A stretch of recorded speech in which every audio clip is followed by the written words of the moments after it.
the superb Adam Walker. Adam did an online masterclass with us during lockdown, and we really enjoyed it. It was really interesting, and we thought, yeah, it'd be great to have him back in person as soon as he is back in person, and here he is. So we're delighted to present this in partnership with West Wicklow Festival.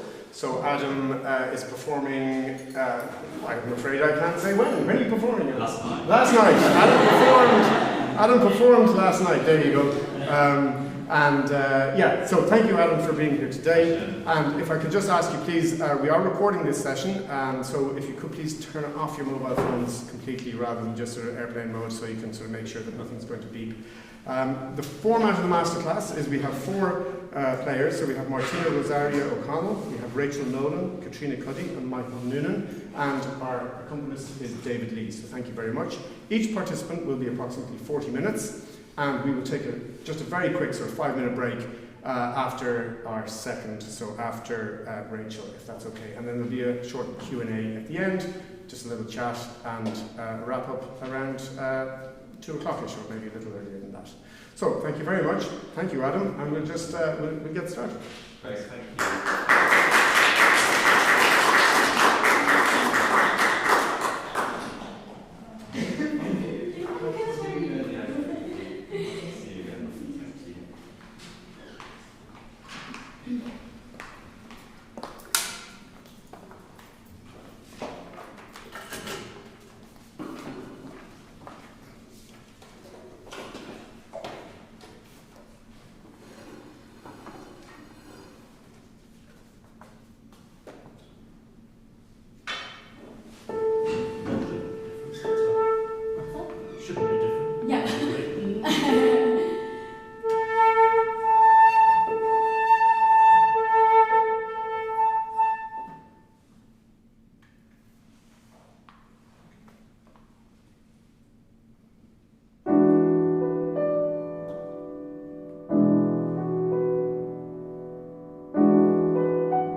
this first movement really could be flute music.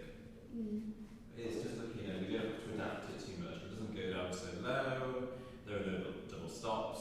It's perfect. I mean, then the next movement gets a little bit more complicated. But the first and the last movement really, feels like good flute music. So, brilliant. I would say for now, let's work our way back to the beginning. Am I okay in terms of being with COVID and everything? Yeah, all good. Just checking. Brilliant. Let's go back to the beginning.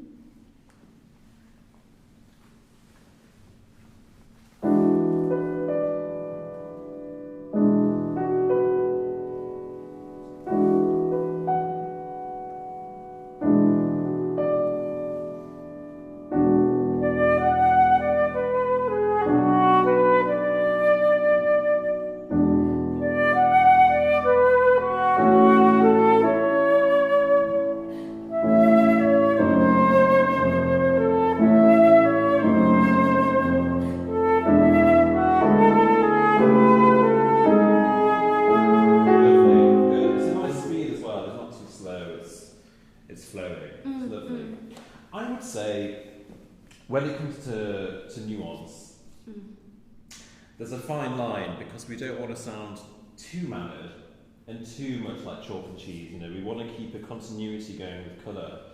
But at the same time, if we think of projection and the person at the back of the hall, often in terms of phrasing and colour in music, we just need to do that a little bit more than we think, So I can hear what you're doing from here, and I think you could just exaggerate a little bit more the nuance with regards to the harmony of what's going on underneath you. Okay. So if we just listen, sorry, I forgot my terrible name. David Adam, sorry. If we just listen to David play from bar 5, really listen to the harmonies and think about the mood and how we could adapt the colour. Just have a listen.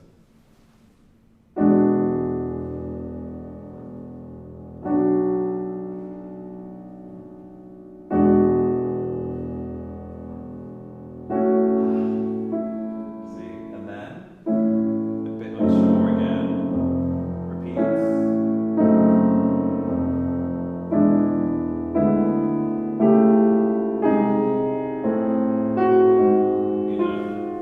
So if you can, we can feel the tension there, and when it releases, like for example here with the C sharp, and I think you could just respond to that in a way that great Ethel in the back row can hear. Always play for the person at the back who's half deaf. You know what I mean? Because especially recently with COVID and everything, we spent so much time in smaller spaces, and we have to remember to feel our ideas to the back of it all. Okay. So just dare to give a bit more. Okay. Let's go again. Maybe just a couple of bars in.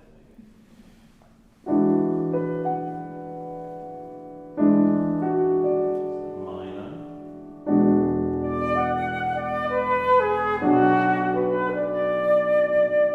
And then resolve.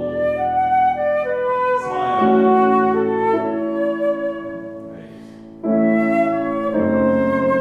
That's a bit different. Good. Now develop.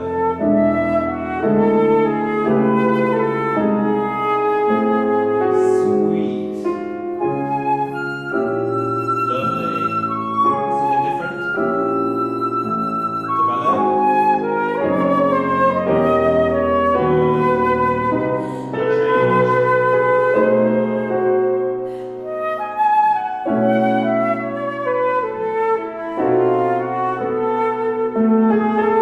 Lovely. Great, yeah, fantastic. Great, lovely. Yeah, very nice.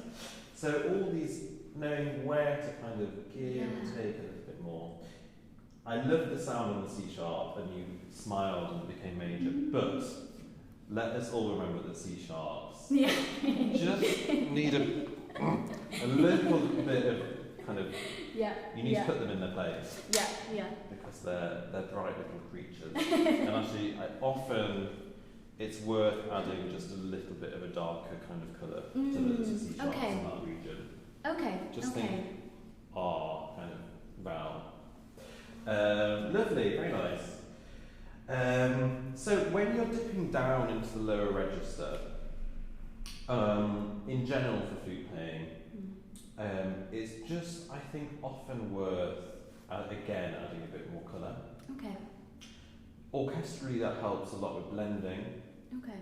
But even with piano as well, it's just, you know, if we're too kind of open at the bottom, it can sound a bit pale in a bigger space, and it can sound a bit effecty. Okay. So I would just think, add a bit more of a kind of darker vowel sound as you go down. Yeah, Not like here. Exactly. Yeah. Okay. So if we think of like scale practice, for example, and having a continuity of colour in different registers, I think it's the best way we can match the bottom registers to the middle and upper is just to make sure there's enough fundamentals in the sound without it being too kind of, see what happens this time if you just dip a little bit more into the tone as you go down and think uniformity of colour and dynamic. This is gorgeous, it's dolce, so lovely. I could almost see a kind of violin. That's like, Romano violin, Lovely. exactly. Well, you know, you had this idea and you projected it, and that's what it's all about, having a clear image and a clear concept of sound. Let's go from there again, because it's so lovely. 13. Please. Thank you. More organised than me. No, And keep this colour as you go down. Okay. See what happens.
The sound, better not to do it too much from here.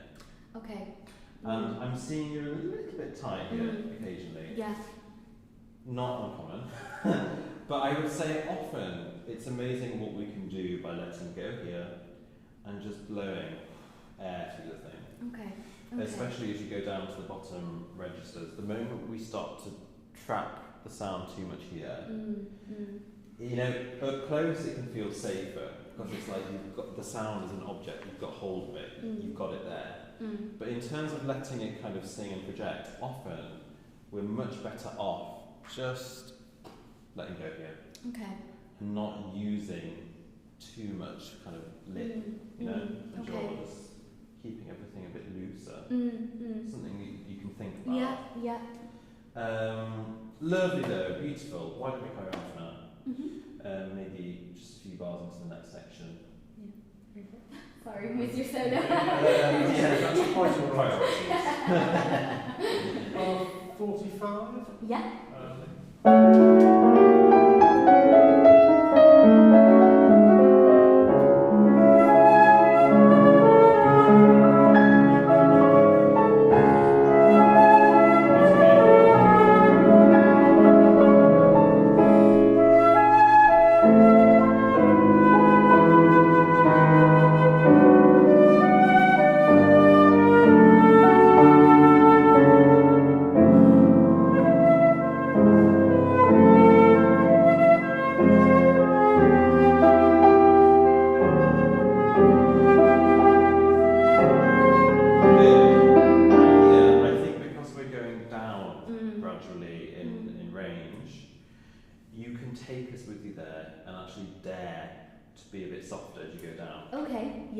So here you can give a bit more. Yeah. And then adjust the colour. And this is such a magical moment here. You can just create something a bit more intimate, but keep flowing. Okay, yeah. Do you know the story behind this piece? Yes, it was a wedding present for Isai. I've never pronounced his name. And they premiered it at his wedding. Exactly. And the last movement, you hear the wedding bells. And Yes. but is there anything more? Like, is it just... Well, a friend of a teacher of a student told me. So lots of Chinese whispers there. That apparently it was meant to represent the kind of a marriage. So the first movement, you know, you're meeting and you're falling in love and everything's wonderful, and then second movement, things get a bit stormier. Have your first argument. Third movement, kind of reflective, and then fourth movement's like, we'll get married. You know, so we have this kind of cycle of. So I think this movement is meant to be kind of, you know, this is love is kind of blossoming, and it's all very lovely and that kind of thing. So here, I think, is one of those first moments of like not everything's okay. Okay. You know, if we listen to, I haven't played a single note today.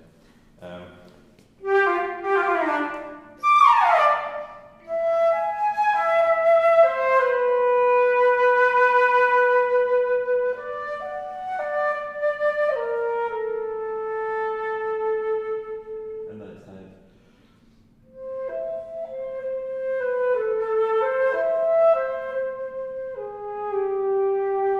See what I mean? Suddenly it gets a bit kind of, not sure. Yeah. Everything's okay. Yeah.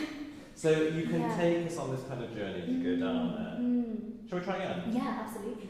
Maybe just the same place, a couple of bars in. So start with enough body of sound so you can do a good diminuendo. Yeah.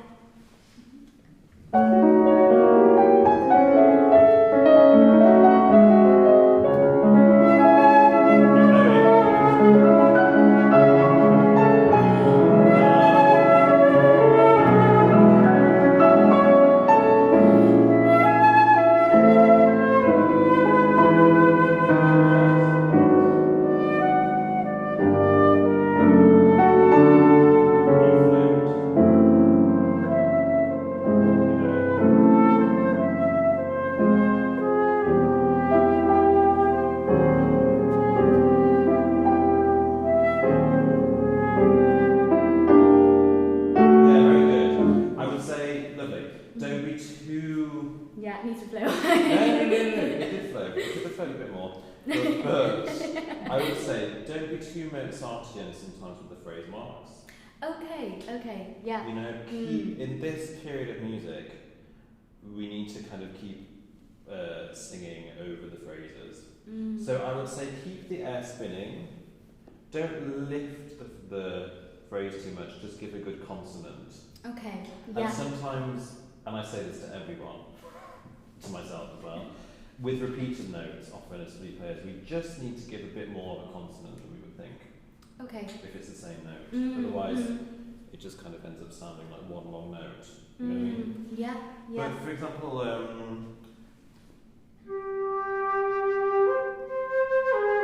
we don't want that.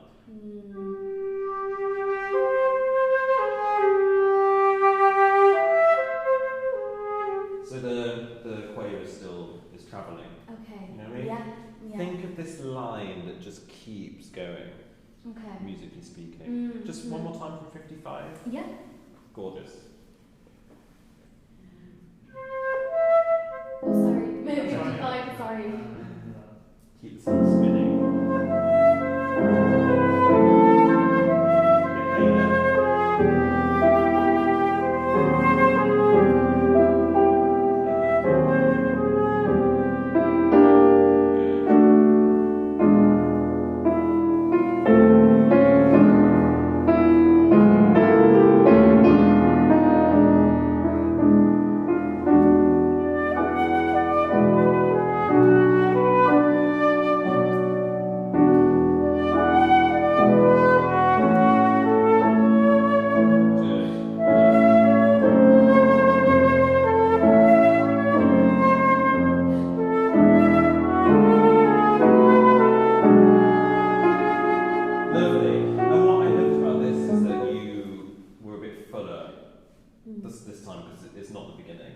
we've already established this melody, and I liked the way that you did it differently.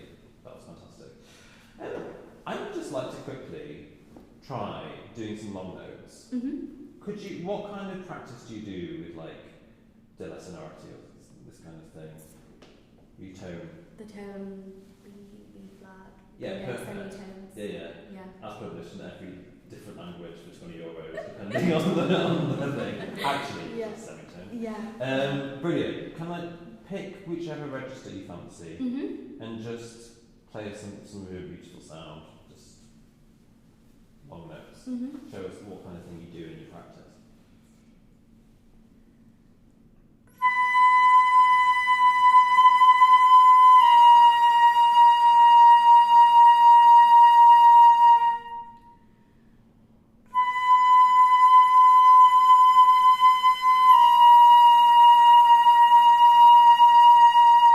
Lovely. Sounds gorgeous. Now, of course, as in any class, you can take anything that I say, keep anything you want, and the rest you can just put in the bin. We all have different things to say. When you were doing that, do it again. Yeah. And tell me physically how you feel around your lips and your jaw. Okay.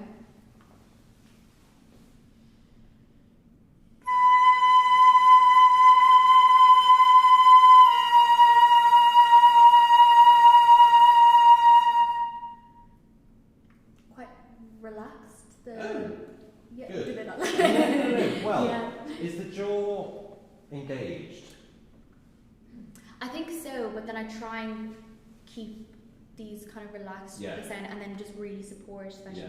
It sounds great. Okay. I wonder though if you could even more just let go a little bit of the jaw. Okay. Keep it totally relaxed. Like Okay. don't move it forward at all. Because when you're breathing, I feel a little bit. Yeah. There's something tensing here. Okay. I think when you're breathing, almost feel like you're breathing in through the ground. You know, it's really put everything low down. Feel the cold air in the throat, and keep everything very relaxed here. Okay.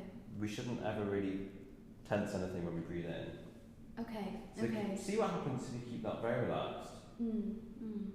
And then just keep the jaw in its natural position, don't bring it forward.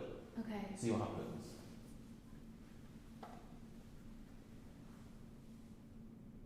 See what I mean? It's habit. Yeah, I didn't realise it. Yeah. Okay. Now, you can't just do something like that on the spot in front of people. It's a bit of an uncomfortable thing, I want you to do. But just have a go and see how it feels. And if you want, go down to the bottom register, it makes it easier. And just see what happens. Not engaging the jaw. And just blow freely.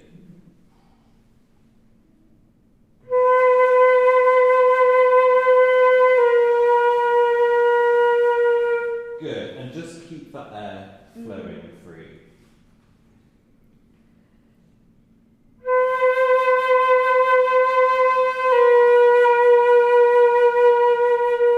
Good. Yeah, it feels very It feels weird. It will at first. Yeah. But you see, I think what could be happening to an extent is that you're controlling the sound very well, but here. Yeah. And I think if you could just let go of that and keep the air spinning, you could find a little bit more resonance in the sound. Yeah. And actually, for example, when you're going down to the bottom register, I think you could find a bit more freedom with dynamic and this kind of thing. Okay. Because what you're doing is so beautiful, you have a lovely sound actually, but it can only get better, I think. Yeah. If you can find a way to just, and I think the breathing is quite a big thing. So breathing in, just keeping very relaxed. very relaxed. Yeah. Okay. And just making a conscious effort to not engage the jaw as you breathe in. I didn't realise. No. And then when I did, I was like, oh. Yeah. Well, Yeah. just it's something to think about. Okay. Yeah. No. Absolutely. And with regards to the flute sound, if we want to play with more harmonics in the sound and more harmonic content, it means that we want to be aiming for the bottom of the embouchure wall. So if you think about your jaw, you know, when your jaw's relaxed and your kind of teeth and mouth are relaxed, we all have different bodies and different flutes. But if you kind of relax and just let some air out,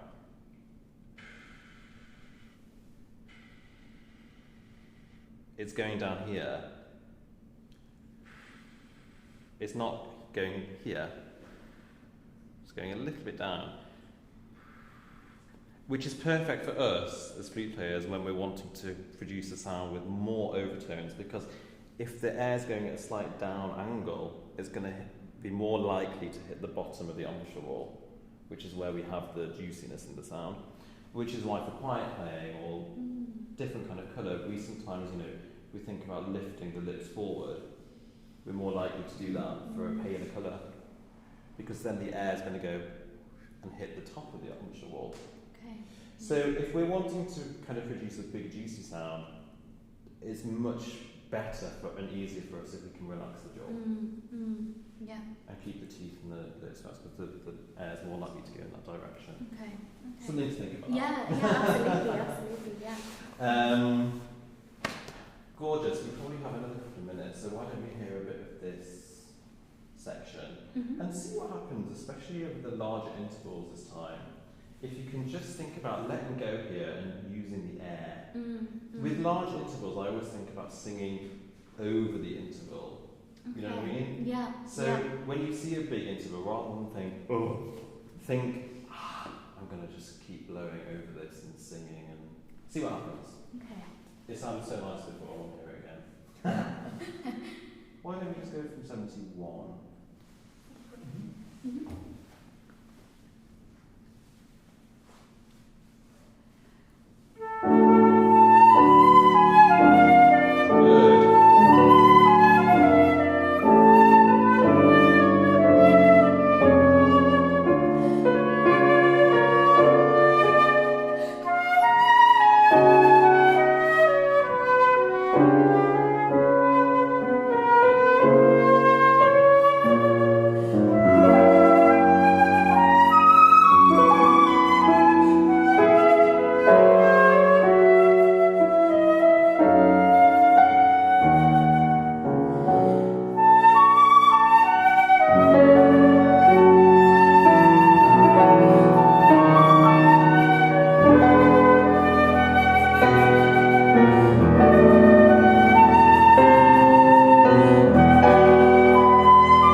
What's great is that you do have a good support system, and I feel you have this kind of bodily awareness. And I think actually, if you can just move the breathing also further south, okay, yeah, it will help you a lot. Okay. Because when you're blowing, I can really feel that you're engaging the stomach muscles, and this is fantastic. But if you can just also put the breathing down there as well, okay, I think that's going to help you a lot. okay.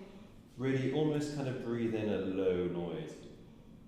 Okay, yeah. Put it down here, because that will take away a lot of tension that could be hanging around here. You know, the breath has to be a kind of moment of release.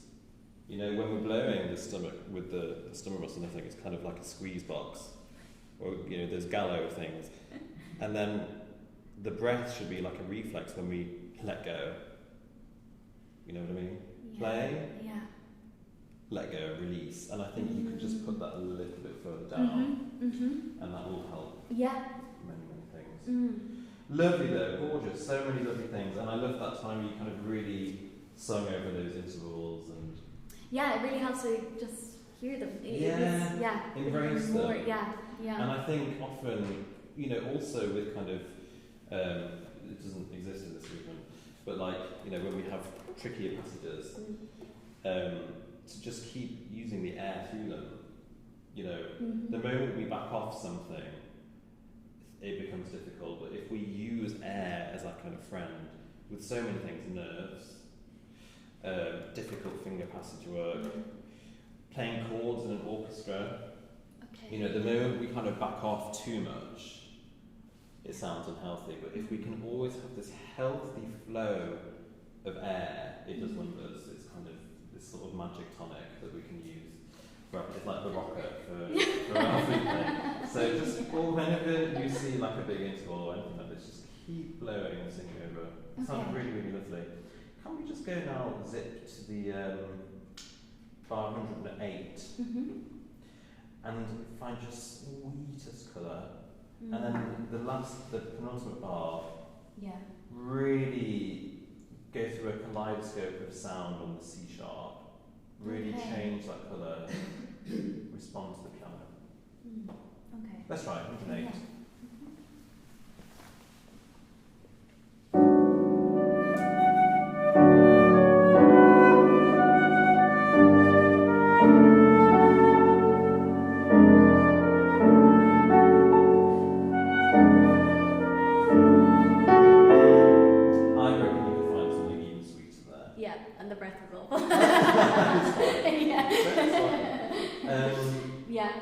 I think you could find something more special, more intimate, and more, you know. Okay. Let's try again. Yeah.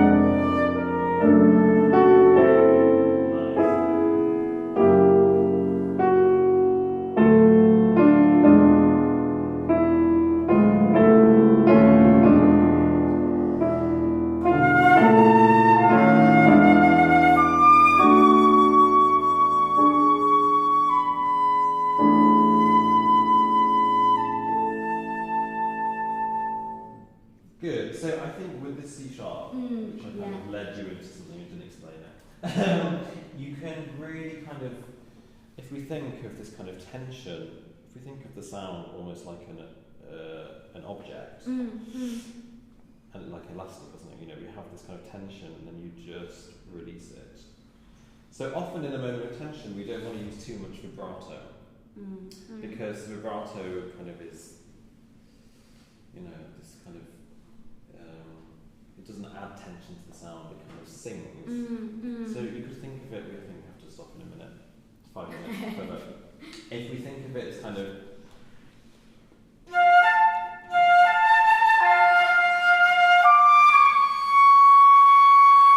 it's got this kind of slight, and then you can resolve.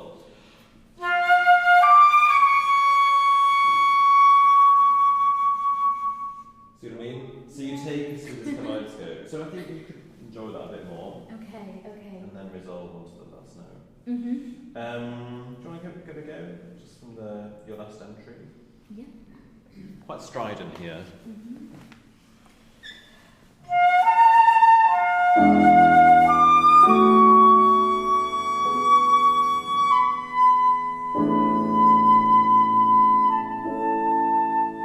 Nice, and I think actually you could even introduce the vibrato on the C sharp.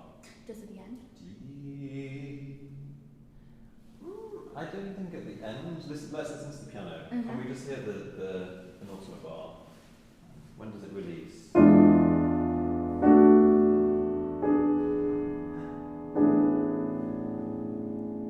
There. But I think we can warm the sound kind of halfway through that C sharp. Okay, yeah. Let's give it a go. Let's add some vibrato. Oh, you can do it. Let's add some vibrato into the sound. Yeah. Oh, sorry.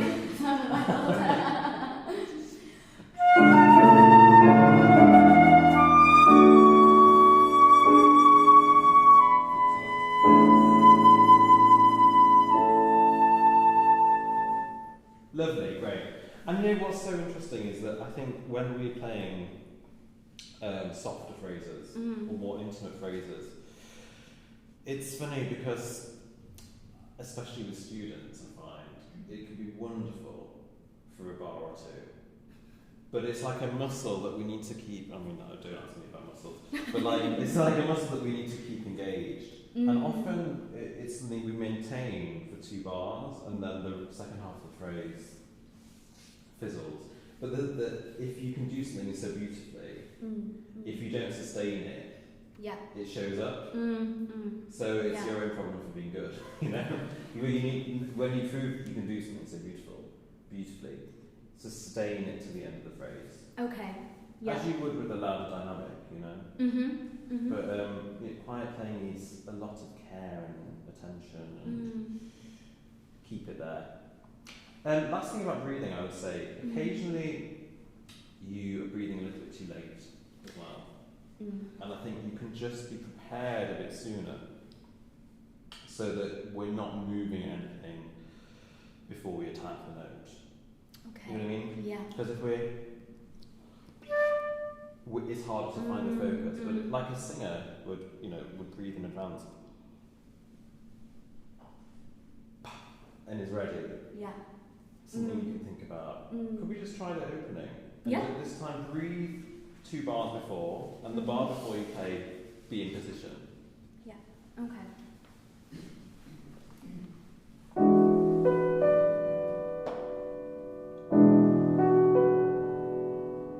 Breathe now.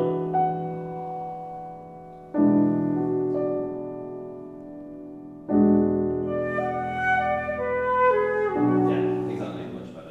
So just a little bit more advanced planning. Yeah, for that yeah, as well. and just have it. Okay, yeah. Just be there, like a singer would be. Great, beautiful, lovely, really nice. Congratulations, sounds great. Thank you so much. Thank you so much. Thank you.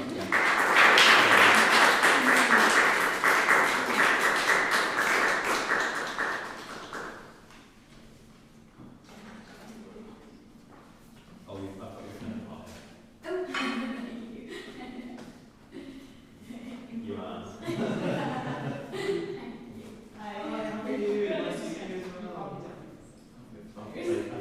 I know.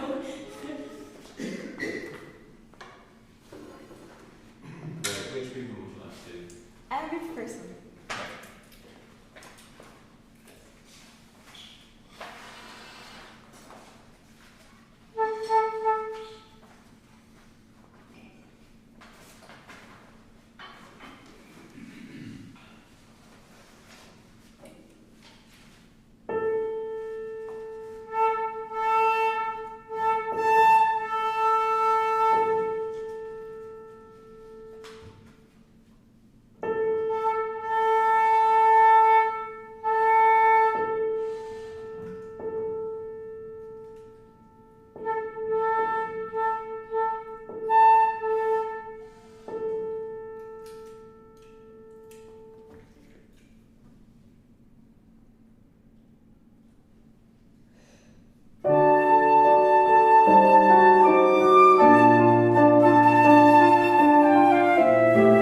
think let's go back to the beginning. Yeah.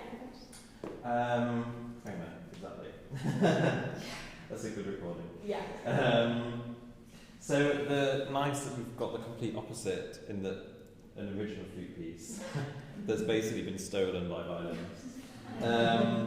I think it's interesting because actually a recording like Ivan Prema is really wonderful, and he kind of gets a certain spark that he wants, that Prokofiev wanted. But having played a lot of his orchestral music because of having with Karg-Elert and stuff, it's really clear that he wants the flute sound for this piece. He knows so well how to write for the flute, and I much prefer it on the flute to the violin, to be honest. And like, for example, the last movement with the violin, I find it can be so heavy, kind of, and it's more kind of uplifting and dancey, I think, and he knew what he wanted. And I think the beginning, actually it's worth checking some of the earlier editions of this piece. Yeah, there's big differences. Exactly. Like you've written mezzo piano at the beginning. This can be very kind of like a balcony scene, like Romeo and Juliet or something.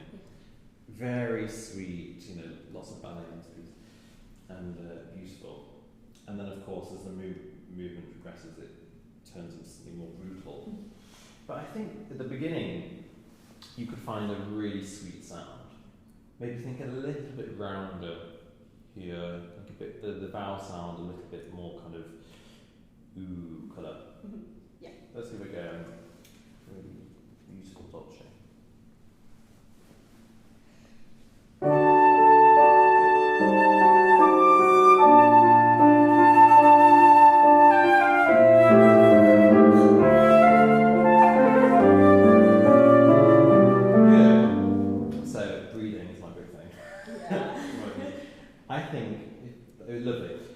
You should breathe in the sound that you want to create.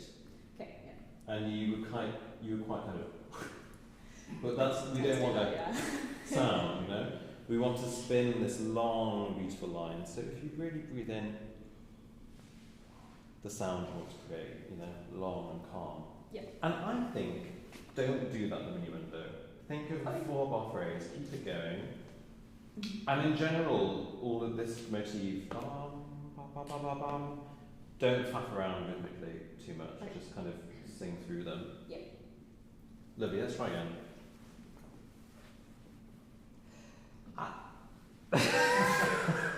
It's 2. Oh, the first frets are, yeah. You know what I mean? Yeah. We're not going. Yeah. So, and in terms of, you're breathing together, but just think. See, it doesn't have to be too abrupt.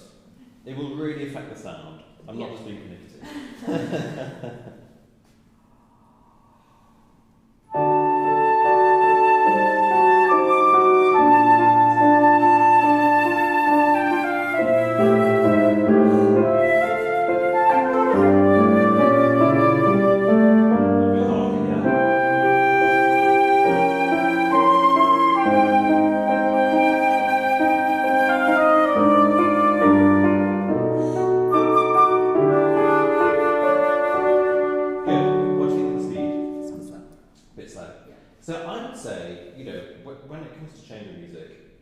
Sometimes don't feel bad about moving something on. You're having a conversation, you can spar it differently.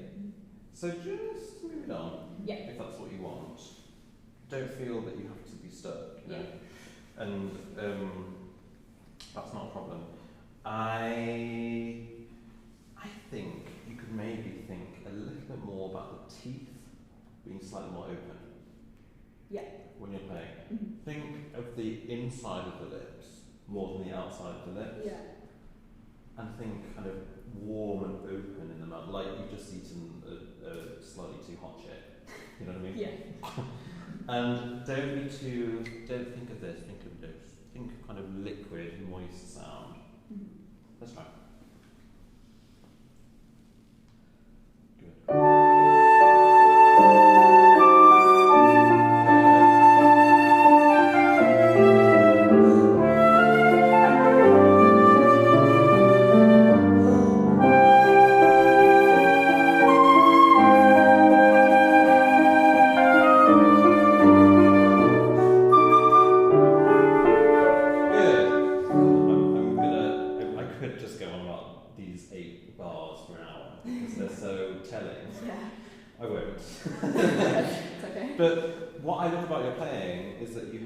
you can be very kind of confident and strident, and that's fantastic.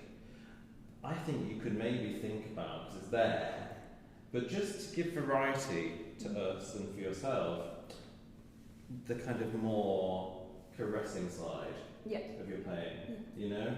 Finding the kind of the Lenore fabric conditioner sometimes, just a little bit more kind of, you know, and at the beginning I think you could find that even more. Yeah. Because we've got the D major and then the C major can be more darker, but we want to also find the slightly more vulnerable part of the sound, or caressing. Yeah.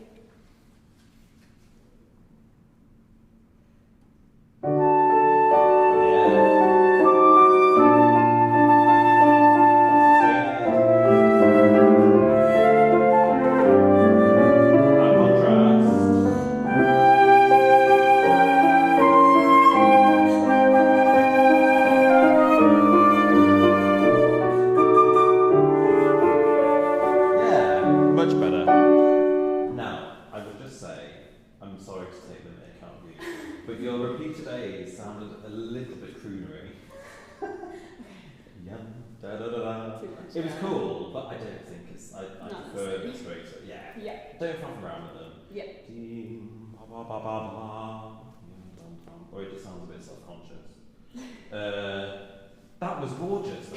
That was so nice, and we just felt instantly. I felt relaxed listening to you, and you know, like with Baroque music and stuff, they felt music of kind of being affectations and literally people having physical responses to different keys and all this kind of stuff, you know. And I really do feel that what we do on stage impacts so strongly on people, and you know, we can really feel what you're wanting to produce. So you breathed in calmly and then you produced this beautiful sweet sound, and I felt physically kind of, you know, it really has a big effect what we do in that respect. So bravo, that was really fantastic. I'm going to let you not play these 8 bars now. Why don't we carry on to the big figure one?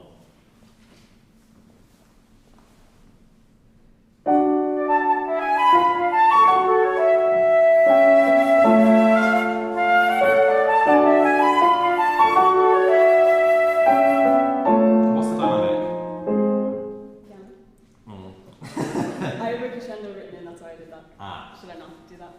No, I don't think you need it. Just think piano colour, you know? Yeah. What does piano mean? How do you want us to feel that piano?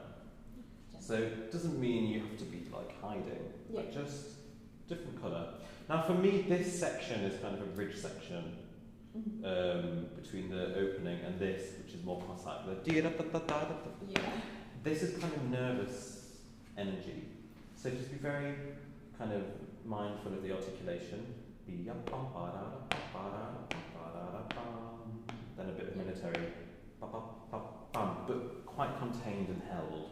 Yeah. You know what I mean? Yeah. Slightly nervous.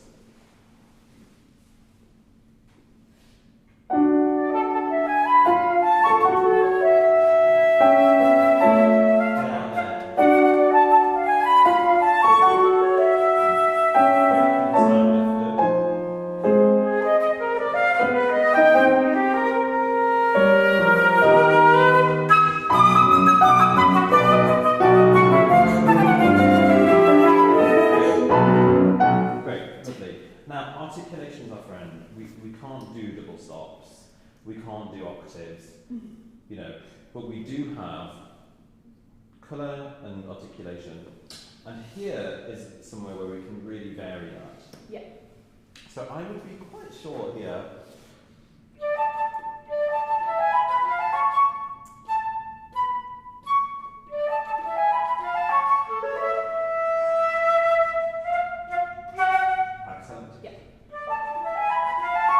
And then, here, the Cossack section, I think long, passionate articulation. Yeah. Like kind of a long bow. Shouldn't talk about violin. This has a staccato, so upbeat.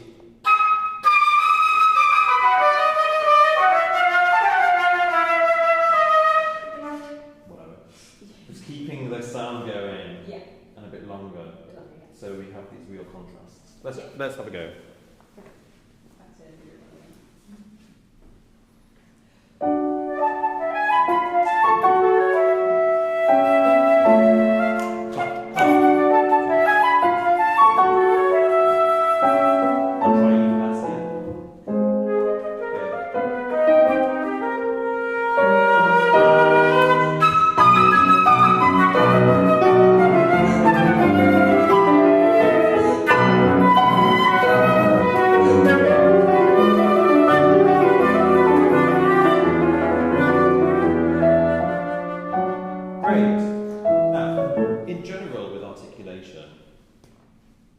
the the tongue is an ornament, basically. You know, what lies underneath the actual tonguing is the sound. So we always need to establish a good legato, effectively, under the tongue. And somewhere like this, where you're wanting to do a longer articulation, effectively you don't stop blowing at all. You just keep that constant, and then the tongue works on top of that. So just keep blowing through that. Do you want to just try legato a little bit slowly by yourself? From here.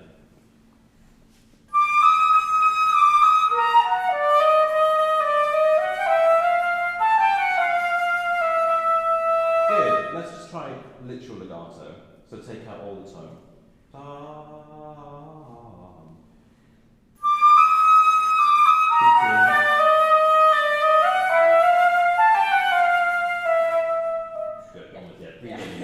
And now let's add the tone, but do exactly as you just did. So keep singing and keep blowing air.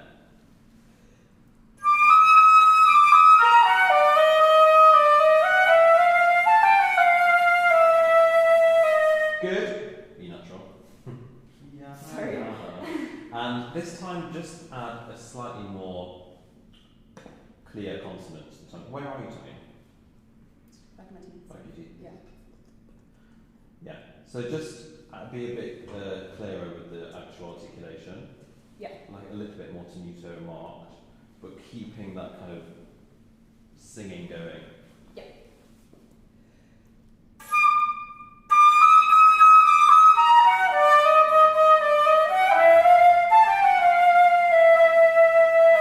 Keep going. Good. So, which leads me on to my next thing. When you're going down, it's great because you're really kind of going for it, which is great. It can be a bit explosive at the bottom, which means I think that you're slightly forcing the sound rather than going for a kind of resonance, especially in the bottom register. Actually, with the flute, what projects isn't heft, but round fatness of sound. Often, and it's the same even like in an orchestra or whatever. The kind of sound that projects isn't like a really large person trying to get through a small door. It's not like it's warm and generous and fat. That's what projects. And especially down here. So I would think more space, open, warmth to sound rather than trying to push it too much. Do you want to give it a go, like just noodle around these notes slowly, finding your most relaxed setup and keep the air free.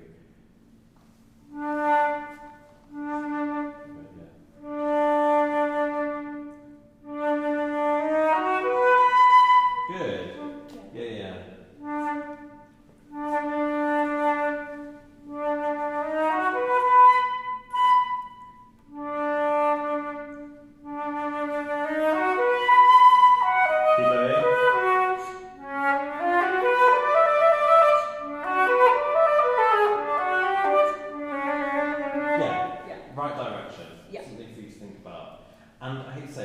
Also with you when you breathe, that jaw things are happening, and this doesn't need to.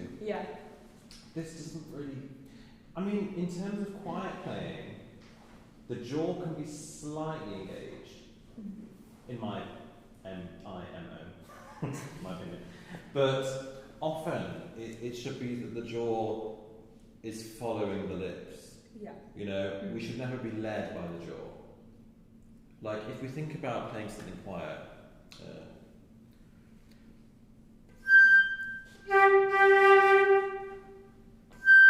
I'm bringing the lips forward, and as a result, the jaw is following, but I'm not kind of leading with the jaw. Yeah. So I think if you're breathing in with the jaw, you're kind of screwed because you're already setting yourself up for it. So I think if you can really get into the habit when you're breathing of just letting go of that.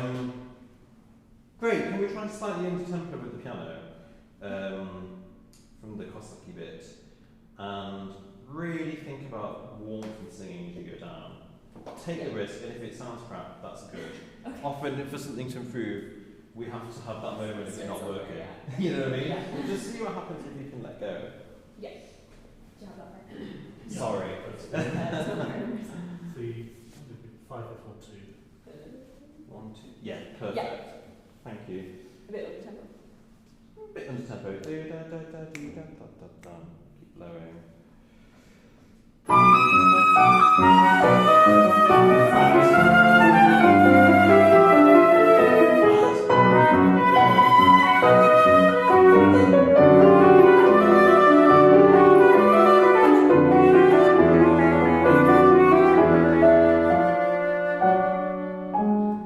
Good, yeah, nice.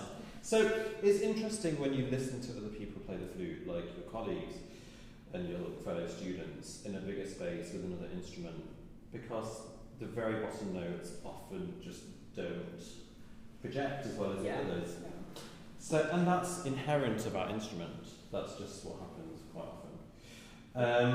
But it's something that we can really think about in our scale-it practice, as I was saying earlier. You know, how we match the colours in the different registers. And I would say it's not a bad thing in your scales to just hang around a bit at the very top and the very bottom, just to give extra attention. Mm-hmm. And I would say, in fact, how do you practice your scales? And then just play them, and then maybe. Once you're there. You're like, I'm joking, it doesn't sound like it.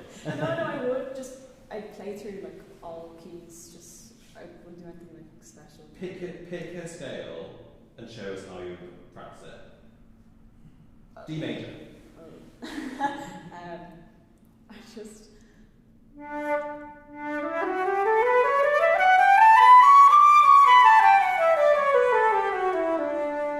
Nice. So what I would say with scales is better. I mean, we can vary them; they're just a tool. Mm-hmm. But I would say start in the middle register. Yeah, I usually work it down, like starting like a G and then go down to the Romans after. Oh, show me what you do with G. I just play it the same way. Yeah. Yeah. Oh, okay.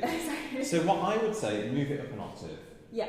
Because then we can really, if we start from the bottom, we're not comparing to the middle. Mm-hmm. You know what I mean? Whereas if we have a reference of a sound that projects more naturally, we then have something to compare it with. Yeah.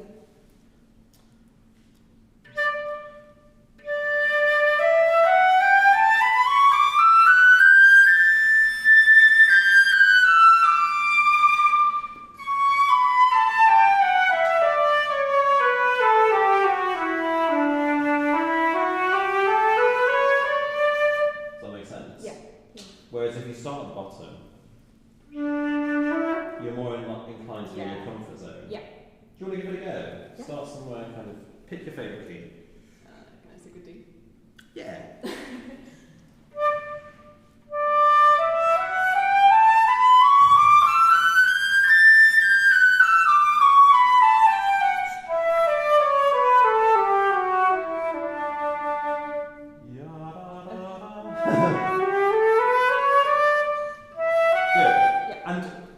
It's unusual to hear someone play a scale with kind of long, expressive tonguing. It was very nice, actually. I would say now, let's just go totally legato. Yeah. And let's use this scale as a chance to really practice our three-dimensional legato. Mm-hmm. So this real feeling of continuity and airflow and consistency. So even at the very top, think sweet. Yeah. You know what I mean?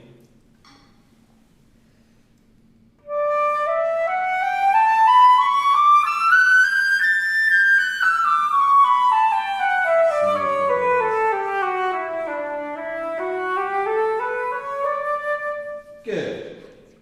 I would say your breath was a bit tight. Yeah. Nice, exactly. So when you're going down, you can really think about letting go there and just blowing. Good, something to think about. Anyway. Yeah. Fab. Let's carry on. So this going back to kind of Romeo and Juliet atmosphere here at Big Figure 2. Just make read that out.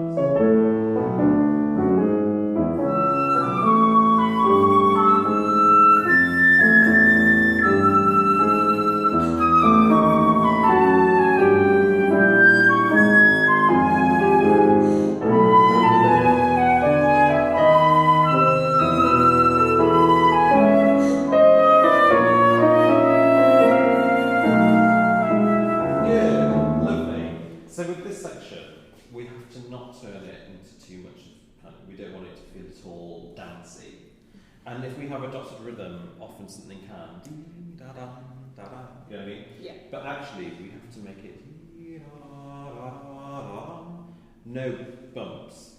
So I would practice it without the rhythm, just a bit slower, straight quavers. Yeah. And keep that muscle engaged, and keep that sound spinning. And be as legato as you can with the fingers. Yeah. Fingers really affect our legato in terms of our sound. You know, tone practice, finger practice is all connected. So really be as smooth as you can with the fingers. Yeah. Let's try it, just very smooth.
Beautiful though. Let's try it with tempo this time.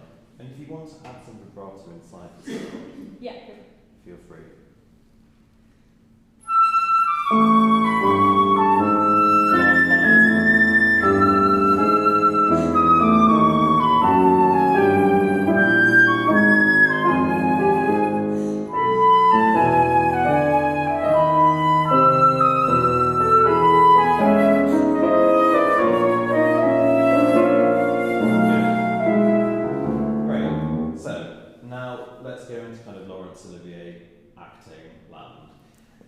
It's quite interesting how we present ourselves and how we feel physically and how the music translates.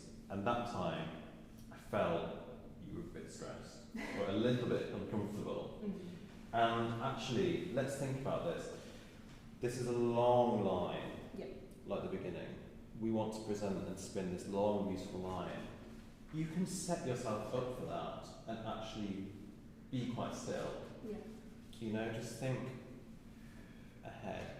Don't be too kind of note by note. And think a little bit more like a singer would.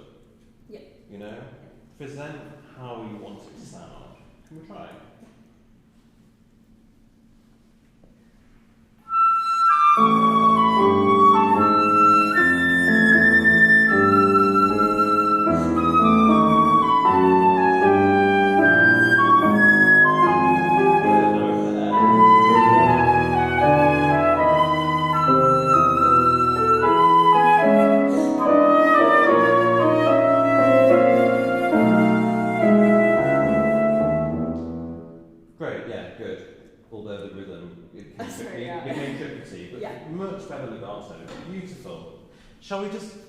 scoot ahead to the next section. Yeah, perfect.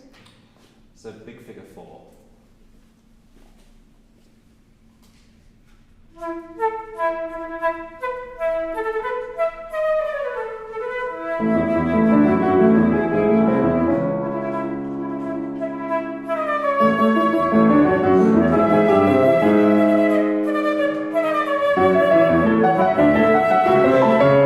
Nice. So, to give you a different option, it could be a little bit more kind of chemically and sort of deconstructed beauty. You know, we have this amazing, beautiful melody at the beginning, and now it can just be kind of devoid of beauty.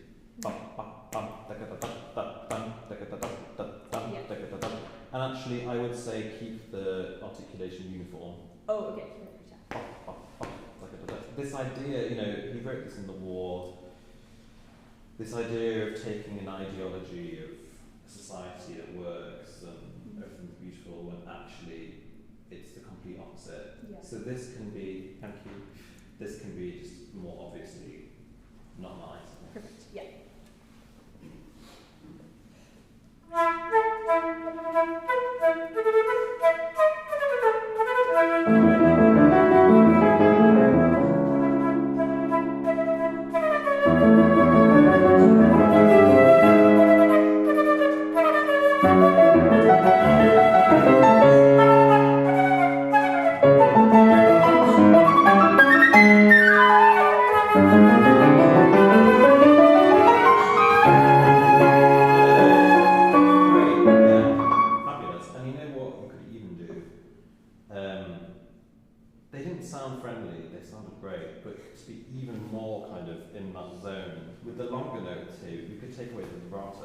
Oh yeah. Make them a bit more kind of angular and nasty.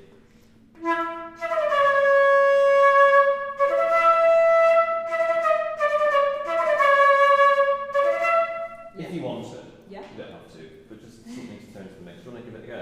Yeah. Find a mean sound.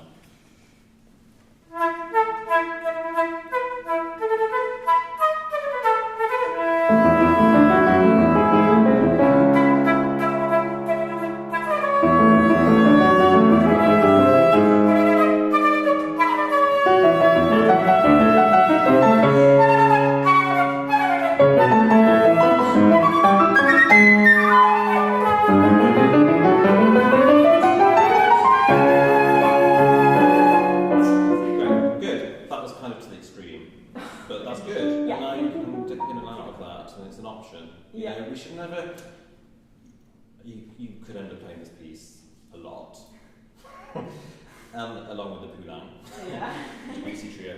And one has to have the option of going in a different route per concert. Yeah. And actually, you know, often our bodies are different day by day, and we're not machines, and we can't always control our playing how we want. And we might be playing with a colleague who's this or that, and you know, things change. And it's really important to us that we can, in our practice, we don't just set an interpretation, but we experiment and we find many different interpretations, so that on this day you go that way, and then the next day you go that way. You know what I mean? It's really important to keep things fresh. And orchestrally, you know, one conductor might want it like this, and another conductor might want it like this, and it's really good to just be open, which you are, which is great. In the last 2 minutes that we've got, so I'm only going to touch on this. Right hand. This little pinky. I used to get ripped to shreds for that, but it's really important actually, this little finger, just to keep it curved. Yeah, it goes good.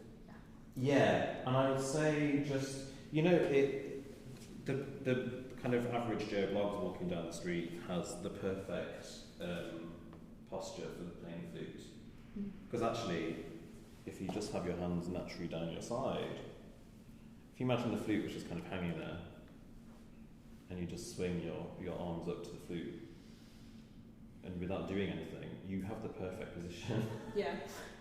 You know what I mean? But the moment we start to add too much tension or grip is where we get problems. And actually, before we can really sort out the fingers themselves, the main kind of important point is the balance. which is this, and this. And if these are in line, we don't need to grip the flute. Yeah. But if these aren't in line, often we feel almost subconsciously that we have to grab onto it, that it's going to fly away. You know what I mean? Yeah. But if we can just have this feeling of security from these balance points, it makes our lives a lot easier. Even if you just sat at home watching Netflix, sometimes it's good just to have the instrument there, just get used to it being there, balanced. Yeah. You know what I mean? And then you can afford to just keep the fingers very loose and very quick, precise movements. But with this hand, I would say you want almost the feeling that you could be pushing the flute away. So we don't want this feeling of we want this feeling of just slightly kind of, so you can really feel the balance here. Yeah. And if you don't want it to be too much like this, you know. Yeah. Curve little finger and up. Yeah. Just an extension from the support that you have from here. So that's something that you can think about, I think. Yeah. Just the balance. Yeah. Even before you start doing your practice, think, am I secure? Yeah. Yeah. Yeah. You know what I mean? Because the moment we start gripping onto the keys, also like the pads then break all the time, and if we're pressing and things just go wrong and the sound can become compressed. Yeah. So something that you can think about, but not something I can go into in 2 minutes. So Perfect. Thank you. great, bravo, really, really good. Fantastic. Thank you. We've a few lengthy orchestral tutties, which, with your permission, we might. You absolutely. Okay.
Good. I loved how relaxed your fingers were, by the way. Like, they just seemed very kind of efficient and kind of, yeah, good. That's very, really nice to see. It's a gorgeous piece, isn't it? Yeah, that's nice. What do you like about it the most? Just like how lyrical it is, and just like how full you can make, you know, like say when the melody comes in, like at that tempo, like just how big Singing and like, out. yeah. Gorgeous. I would say, get into the habit, if you can, actually of having the stand a bit lower. Okay. Because visually, it looks a little bit like you're hiding. Yeah. That's for everyone. So let's just see what happens. It's a good habit to get into, you know, because then when you are performing in front of an audience for a recital or whatever, it just visually is a lot better, I think, for them to be able to really see you. Yeah. So just something to think about. Okay. Sorry, I have a lot of scribbles. Oh, this is nothing. You should see some of my music from when I was younger. It's like I'm lazy now. I'm doing anything. Great. I'd say let's go back to the beginning, and then skip forward. So just the opening phrase. Yeah.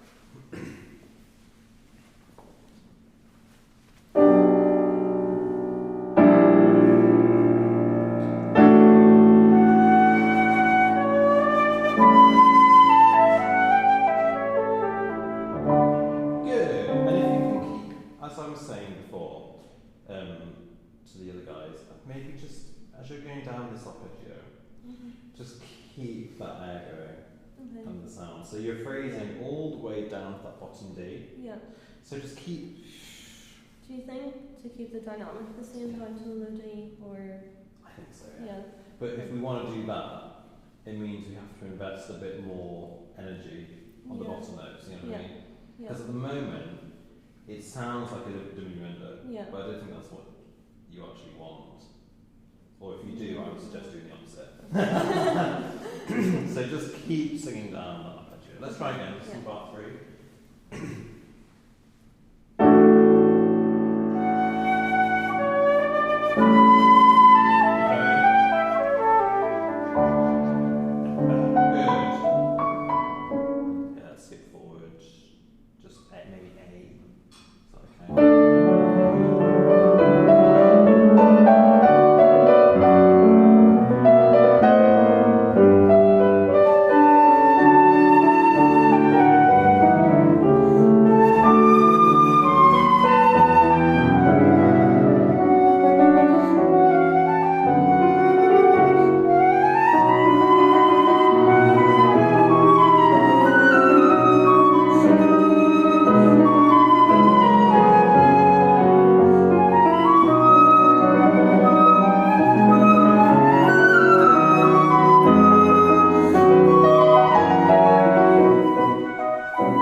Especially with this period of music, anything kind of romantic and a little bit kind of Brahmsian or something, we can just think about really stretching the sound and being a lot more kind of elastic with the sound, broad kind of colour. So really stretch all the notes and really sing through them. Yeah. Really sing into the flute, you know. Yeah. Add this kind of warmth that you can get from the vibrato, physical vibrato. Yeah. Shall we give it a go? Yeah. Really sing from the our tempo. 28.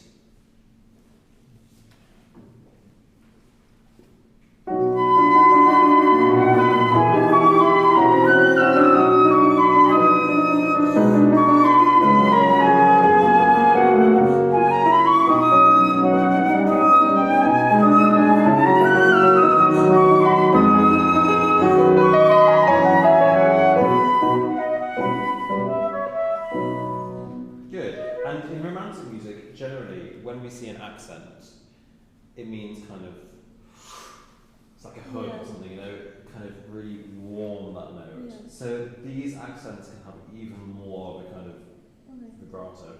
There are different types of vibrato we can use, and there's no such thing as a vibrato. For me, this section, it can be quite kind of, if it was on a graph, it would be a bit more, Yeah. you know what I mean? Yeah. So I think it could be even wider.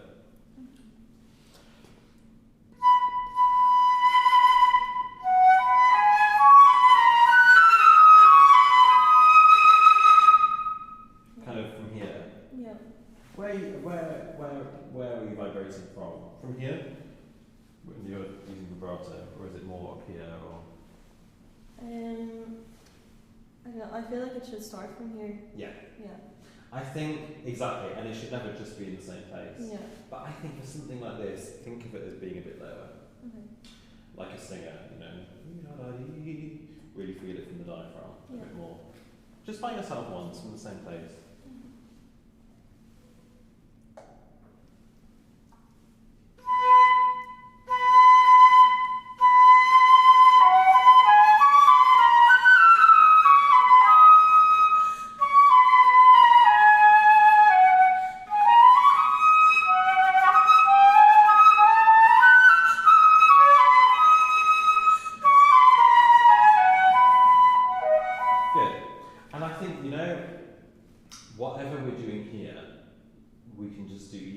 So that they can hear, as I said before.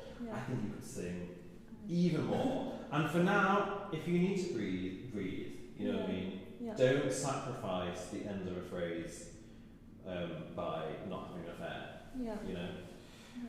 There's this push and pull because you need to also not use up all of your air. But at the same time, when it comes to a performance, you have what you have. Yeah. So just sneak in breaths if you need to, as long as they're in a musical place, you know?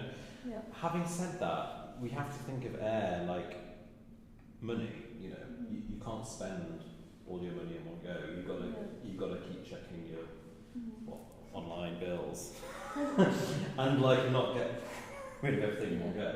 You need to keep air in reserve. So often, you know, it's not actually that I find it's not that the breathing has a problem, it's the way we're blowing that has a problem. Yeah. We need to kind of physically be aware of where we are, how much we have left, how much we need to breathe in, how we spend the air. So don't get rid of all the air at the beginning. Yeah. If we really want to go for like a large sound that projects and we want to sing, it's not often through overblowing. It's just by going into the tone a bit more. So let's try again, and this time think of the air, save it a little bit more, and go more for the colour and more for the vibrato.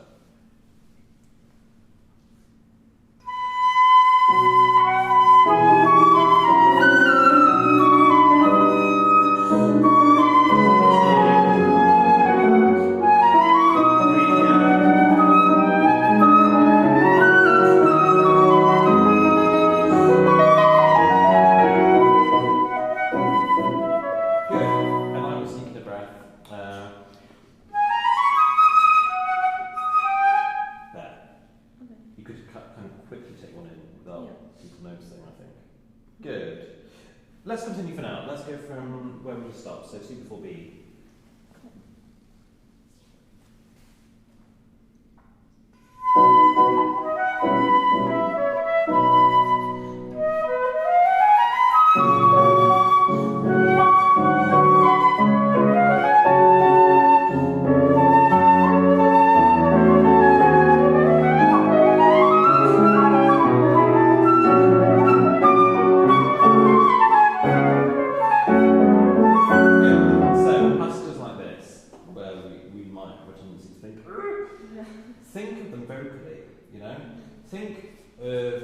Music as singing.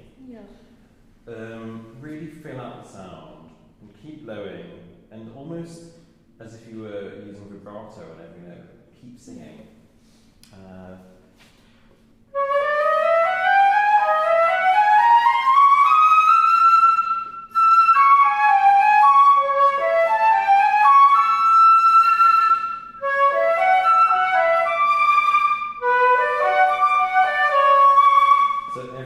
this colour. Yeah. Why don't we take it down to a kind of slow tempo, like I just did?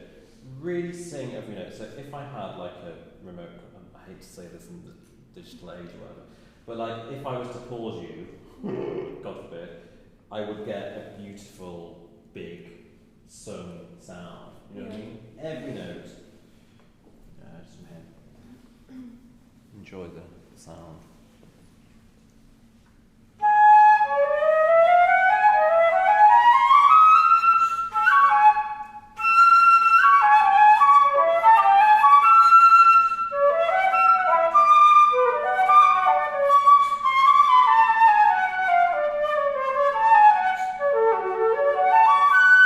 Good, and in general, with passages like this, just pay extra attention to the bass notes. Okay. Yeah. Ping them out a bit more. Yeah. It's funny, when I say to people to play slowly, it's like fast for me.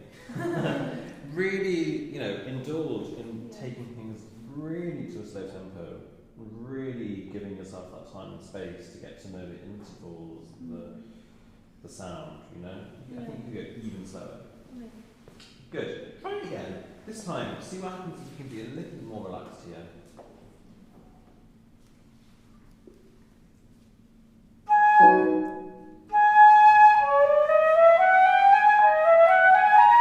Good. Blow freely.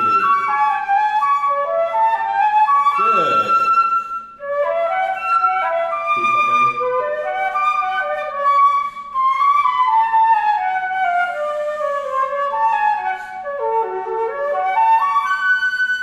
Good. And now if you just incrementally kind of speed that up bit by bit, but keep that same quality, these won't be a problem. Yeah. It's often just that we're not thinking kind of in the right direction in terms of music and tone. We get too panicked about this. Yeah. But your fingers work very well, so you need them. Good. So just build that up bit by bit. Let's carry on for now. So 48.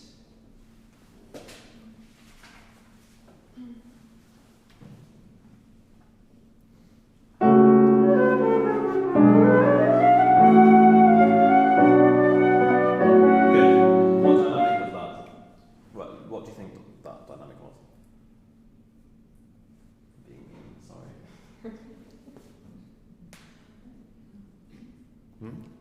You're being piano as well. Piano. Exactly, it did sound like piano. Sorry for me. But, it's our job really to take what the composer says. And I know it's difficult because it's low down. But just think forte colour. How can we, maybe you could have sung more through it or something. Try again, and this time make us feel forte.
I've been used to playing it really slow, so now that I'm trying to get it faster, it's like, oh.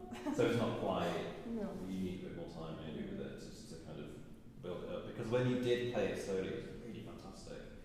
So there's no, you can do it, you just maybe need a little bit more time. But I would say, do it vocally. Yeah. And that'll be great. Good.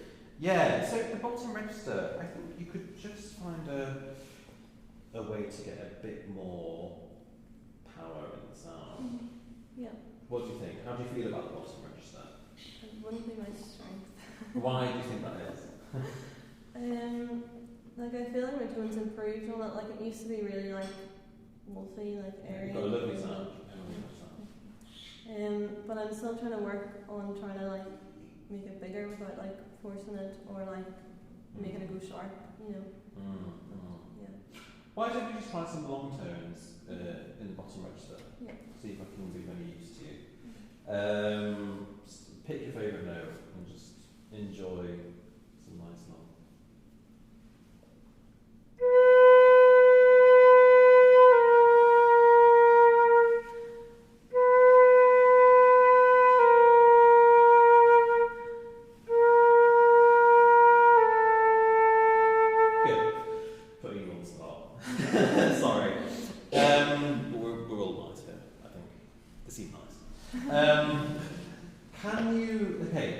Checklist. How's the throat? To be honest, right now it feels kind of tight. Yeah. But like, yeah, I try and like make sure it's like low, you know. Yeah. Yeah. If if we really think about where the sound of the flute comes from, it's not here so much. It's here. Yeah. Teaching online is difficult for us because studying online, because a lot of what we do we can't see. Yeah. But if you can really think about, not overly so, but being very open here, thinking kind of, we have the support of the sound coming from somewhere around here, the lower abdominals, and then everything between here and out there is a big open passage. Yeah. If you like imagine a tree and its roots are kind of in the ground, and then this big trunk, and then the sound kind of blooms out like the leaves and the branches, isn't that nice? So, but between the connection of the roots and the sky, you just have this kind of big open passage. Yeah. So no constriction. Yeah. So really, if we're thinking about resonance in the sound, we can really think about the chest being very relaxed and open, almost feeling the sound in the chest. Yeah. So if we're too top heavy when we breathe, that causes a problem. Breathing from here. Keeping the throat open and relaxed. The mouth also not too kind of constricted. Make sure that the teeth, without being, forced open, there's enough cavity there. Yeah.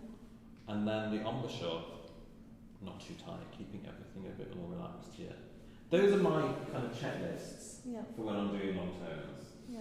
So just experiment, for now, see what happens. See what happens if you kind of keep this a bit more open and really focus on these points.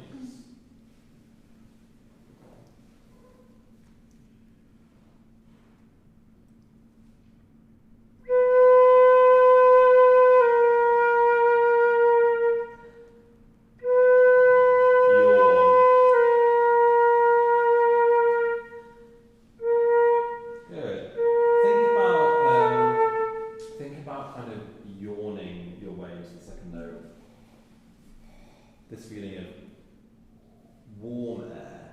Don't need to overblow. Yeah. Think warm and really feel the sound kind of inside the body a bit more.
Forget about all this.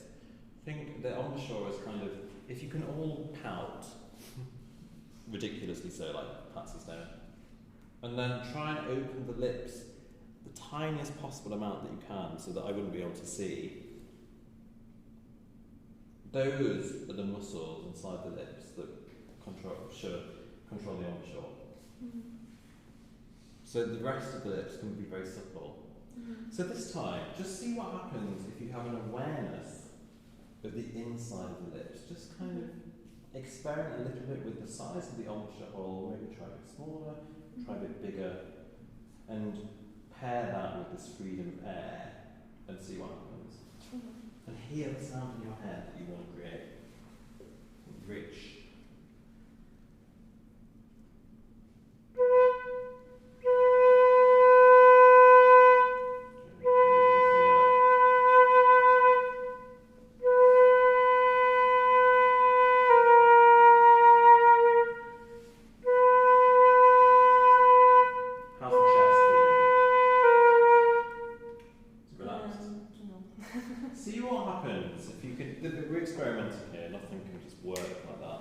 See what happens.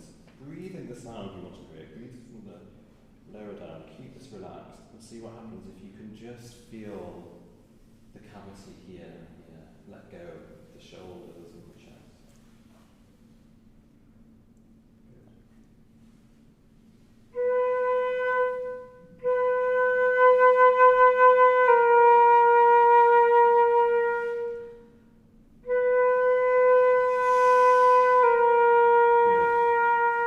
See what happens if you can just let go of the supply even more.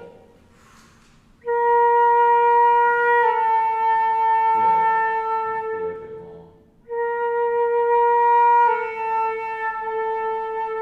Good. Keep that there spinning.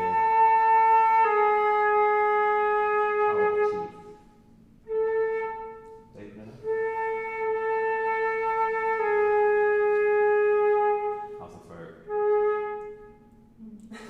Just these are the little things that you can think about as you go. And you can stop and start and do it as much as you want. You don't need to keep doing the whole thing, but just check in with these cavities. Yeah. And then for the upper register, I would say harmonics are great. Do you do harmonics? Yeah. So they're a really good way of adding layers of resonance to the sound. Not investing too much energy here, but here instead. Yeah. Maybe we can touch a little bit on those in a minute. Well, let's carry on for now. Good. Let's move on to the section after figure C. So 75, the espressivo from there. Maybe just a couple of bars in.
Vibrato and attachment to the sound. Yeah. Great. A bit more warmed up. We all know that feeling. Good. If, though, we can add that level of conviction to the quieter playing as well. Yeah. So for this piano espressivo, I think you can tell a bit more of a story here. Yeah. You know, it's a new section, we're opening a different door, we have a different scene going on. I think you can just be a bit more intimate, a bit more storytelling. Yeah. Shall we try? Same place. Really captivate us here.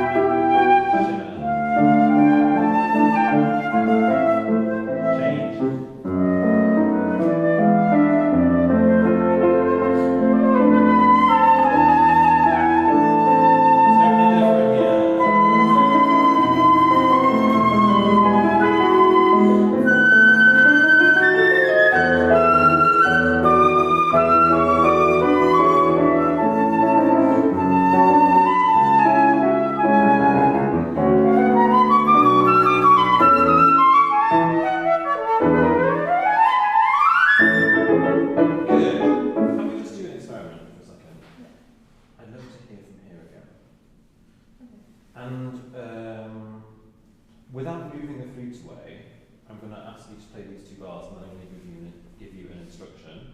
And I want you to do it without changing anything, if you can. So physically playing the same as you just did. Let's just try from here.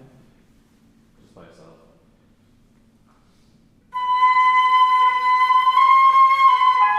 Good. Put it down an octave, but keep the same feeling. Up an octave. Okay. Play the same amount of air, put it down an octave.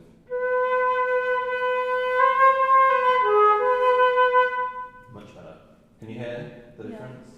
Yeah. I feel that you just could invest a more free sound in the bottom register. I think I'm dropping a bit too much. Yeah. That sounded a lot better. One more time.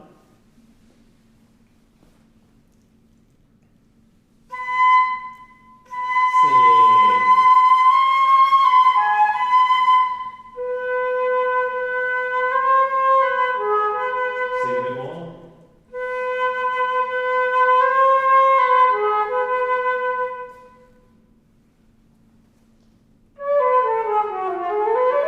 Good. Slow it down and sing your way down. Blow more.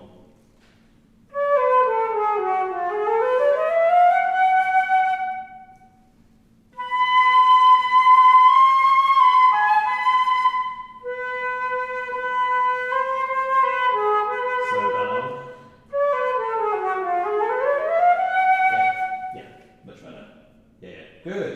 So if you, it's funny because often people use the bottom register as a springboard for the upper registers, but with you it's almost the opposite. Yeah. I think what you have in the upper registers you can put down there as well. Yeah. So keeping it open,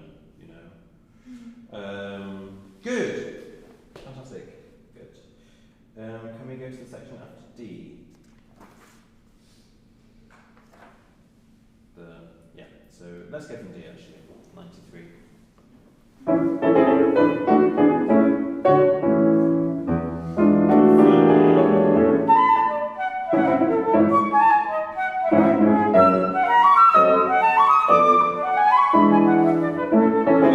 So I'm hearing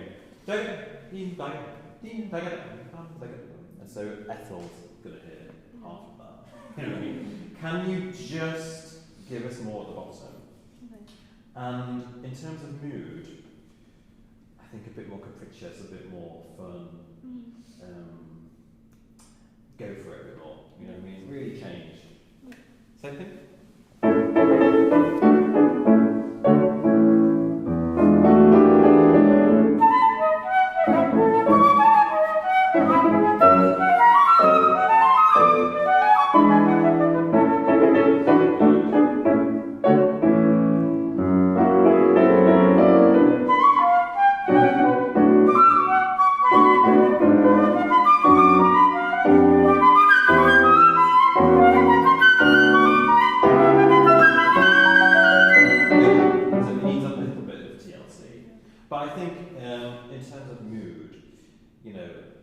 This section especially can sound a little bit more kind of virtuosic and cocky.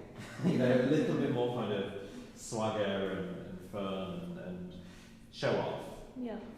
Sometimes we have to show off, but especially with a concerto like this, it's I think you could just kind of go for it a bit more. But you're working on it, and I think as you build it up, that will come. Yeah. But really invest in slow practice. It's the best thing that we can do. Yeah. I think vocally. I'm really happy that I heard you play in the bottom register then with fuller sound, because it means you can do it. Yeah. And I think you should invest some time and energy on that. Because it was really 10 times better when you just kind of let go and put air through the thing. Yeah. We shouldn't be afraid of just blowing through the instrument, it's a wind instrument. And it's funny because actually what you can think of sometimes with the airflow, because it's often, this miscommunication between how much air we use and actually just the consistency of the air. It's not about overblowing. If I play something really quite loud and full, I'm not using so much air.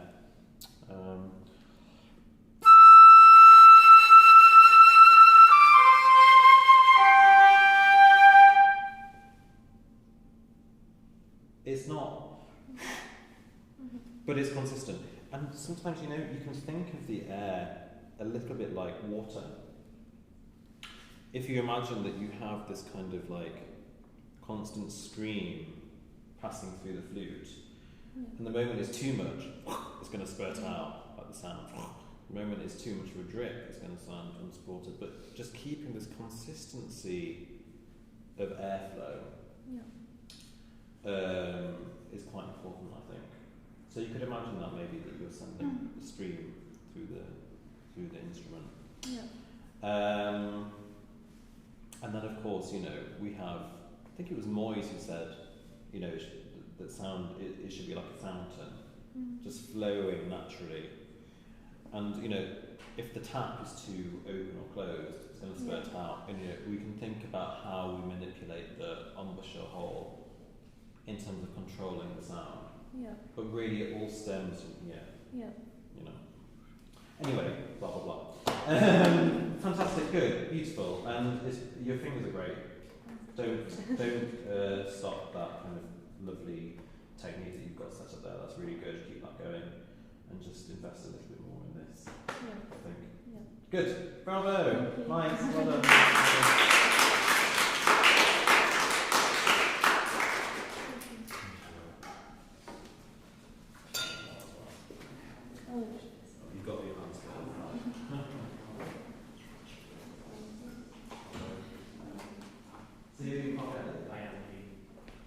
Thank you so much. Thank you, real pleasure. Thanks.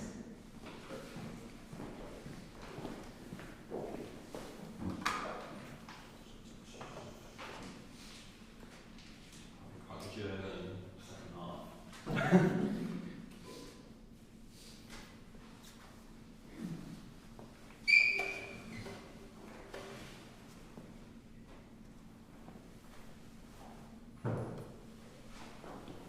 He's having a kind of revival, Karg-Elert. Oh yeah? Suddenly. Well, it's just, you only ever heard this piece, and now it's the Symphonische Canzone being performed a lot. It's good music, actually. It's nice. I like it. Yeah, it's nice, and it's not too kind of fluty. It gives us something else. Something more out of the way. Well, we're lacking in romantic music as flute players. I mean, obviously the orchestra is a lot of it, but it's nice to be able to find certain pieces that have been neglected. And I think like with the internet and stuff, it's becoming easier to find stuff. Like, is it Karl Fruling? He was a Viennese composer, I think, and bits and bobs that are popping up. It's good. Anyway, this is a good old classic, isn't it?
loose pages, by the way. No book. Like for the score. Don't worry about it. Don't apologise. I've got nothing to apologise for. Good. Are we playing the same flute? We are.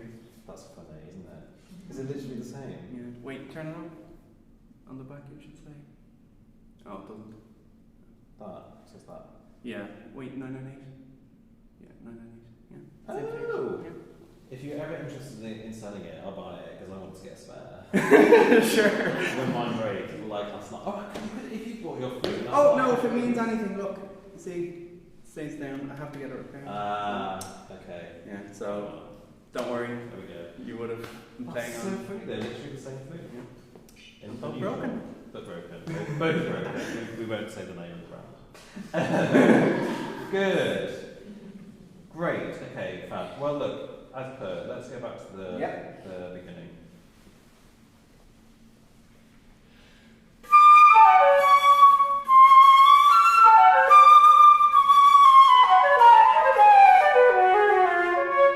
Good. So with this piece, I would say what he's doing, he's kind of writing chamber music for the flute. Yeah.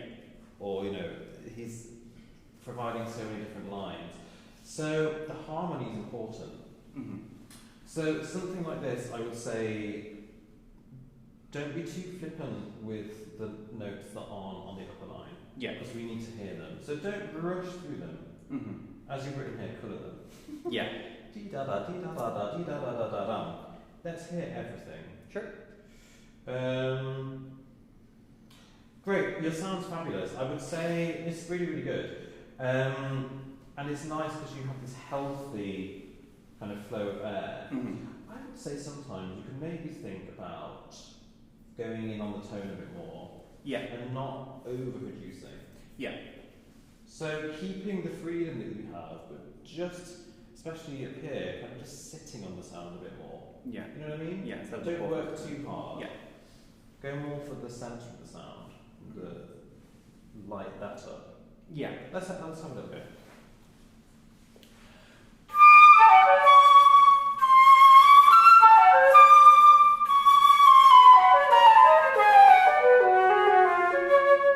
Good. And I would say, as I've said to everyone, breathe in the sound you want to create. Yeah.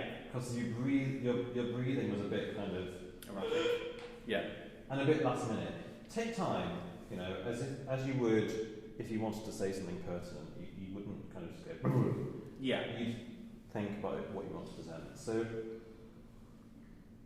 breathe in the sound you want to create and think about what you want to say a little bit more at the beginning.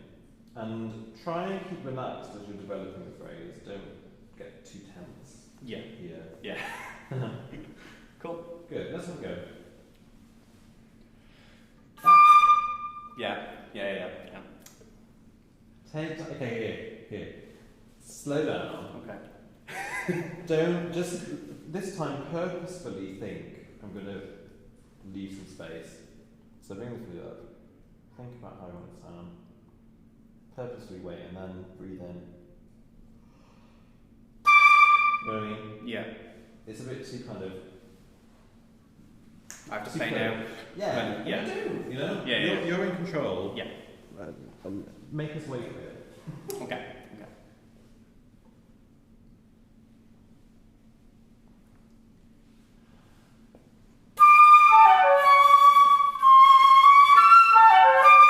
Keep singing here.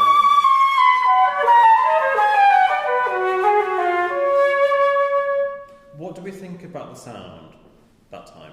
Did it sound any different? To me it did. You don't look convinced.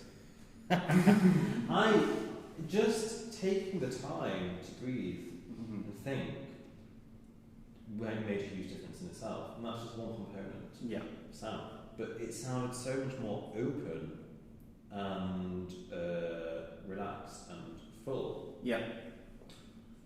So it just goes to show, how important it is to take that time to relax and breathe in. It really sounded good. Let's continue for now. Sure. Yeah. See. Yeah. The problem is, it's breathing, it is the most natural thing. We as Moyes again said, we're born, we breathe, and then we stop breathing when we die.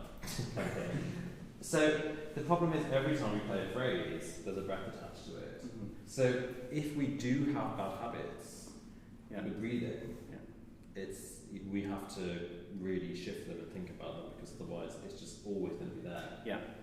So that's why it's so important with breathing to just have the most kind of natural and relaxed setup. So when you're doing your tone exercises or scales, that's the time to really think about it. Mm-hmm. Because we're not superhuman. We can't compartmentalise every aspect of playing when we have an audience in a performance, and we shouldn't.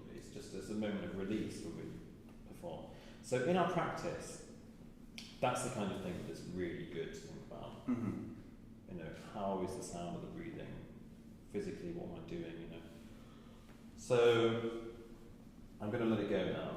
But as much as you can, think about that breathing for now. Just take a bit more time.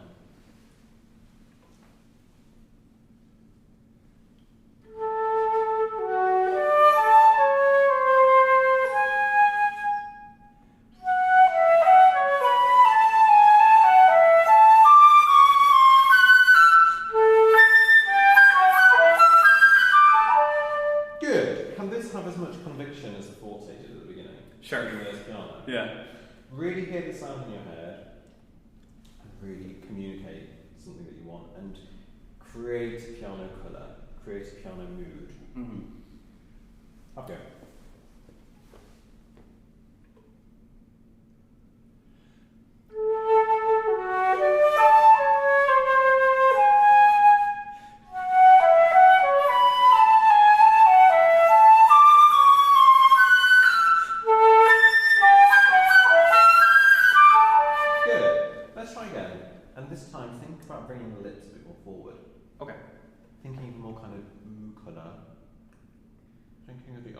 Here, but still with a consistency of air, and maybe just kind of play up there. Sure. Like put the air into the flute, but think open. Yeah. Don't close up the body. Yeah. Think.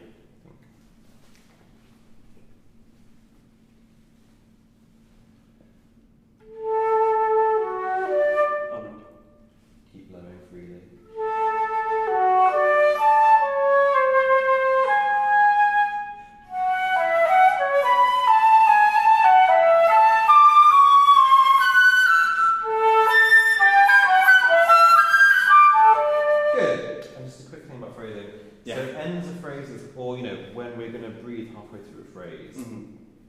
Always take care of the note before the breath. Yeah. Yeah. Let's hear the last note. So make sure that you take care of this E. Keep it presented. Yeah. Let's just hear it from this bar. Which part is it? Yeah.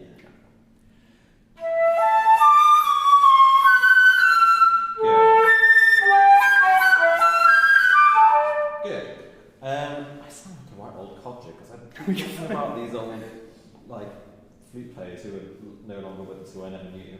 But he was either Tafel or Gobert.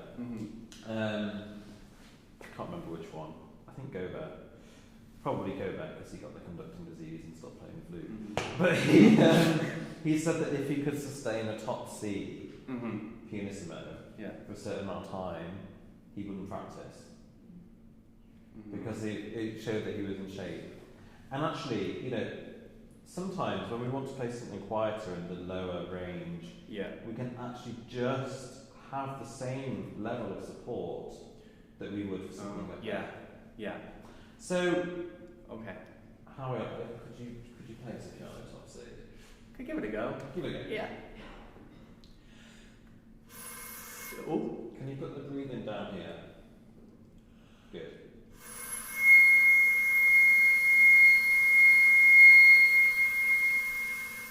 Good for you. Good for you. Confident of being mean. Now, let's see if we can take. Oh gosh, excuse me. I'm sorry. If we can take away as much of the kind of excess noise as we can. Yeah. And really go for the centre of the sound. Yeah. Okay.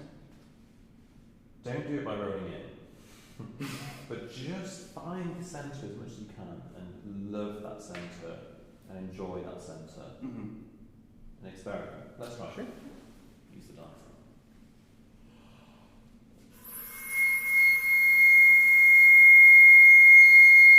Good. Think forward and open. Sorry. Relax. Oh.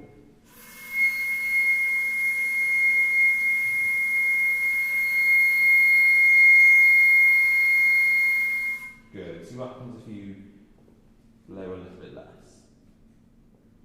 Same pressure, but a little bit less.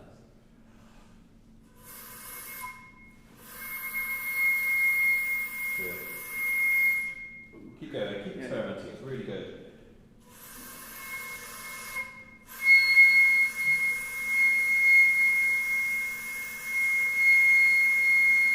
Good, yeah, keep the throat open. Maybe slightly bigger embouchure hole. Sure.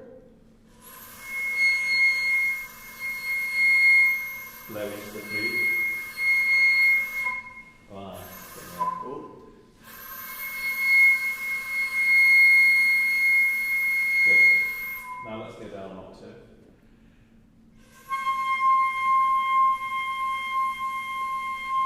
Good. Keep opening the throat. Good. Keep the diaphragm supported. Enjoy the sound. Liquid.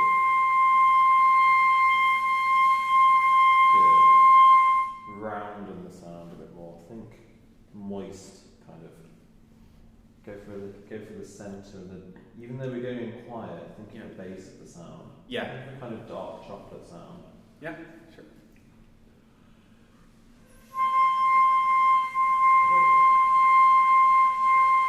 Now up an octave. Oh.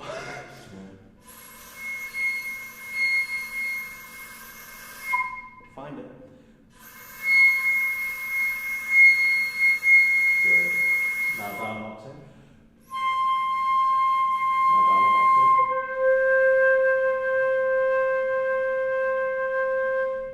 Good. And now let's try playing top C and then playing this phrase. Okay.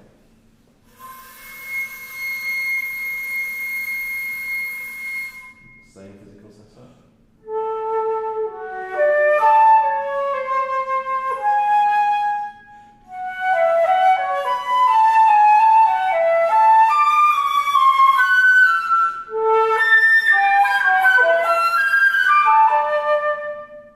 Good. A bit better. I would say that you could focus the quiet playing Yeah. a bit more and work less. Yeah. Because I feel that you're kind of shifting between these intervals, and Yeah. actually, if you could concentrate the sound and the airflow a little bit more.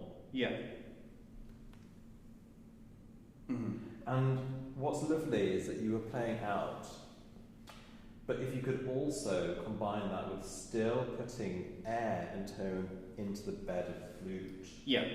So, you're thinking about this part of the flute vibrating Mm-hmm. as well. Yeah. You know what I mean? The whole instrument vibrating.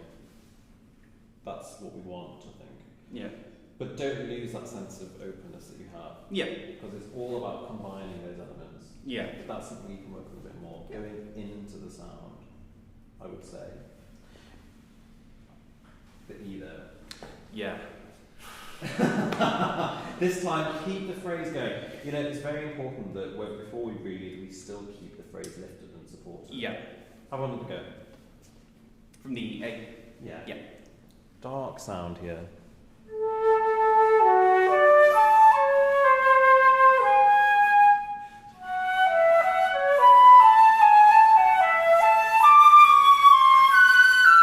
Good. Good. Okay. Carry on. Oh, yeah.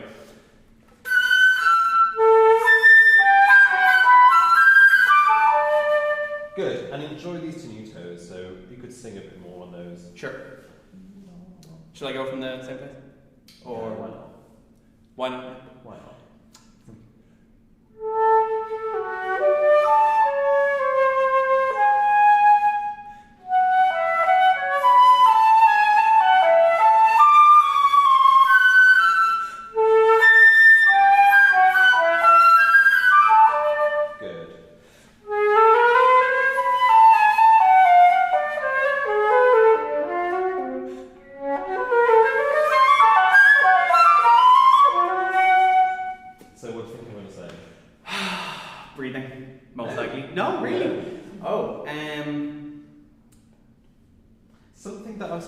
about quite a lot today is continuity. And I think here I missed that. Between the triplets and the... Yeah, just at the very bottom. Yeah. Can you keep the same level of dynamic Yeah. and attention that you would to the rest of it? Yeah, sure. Let's try again from here.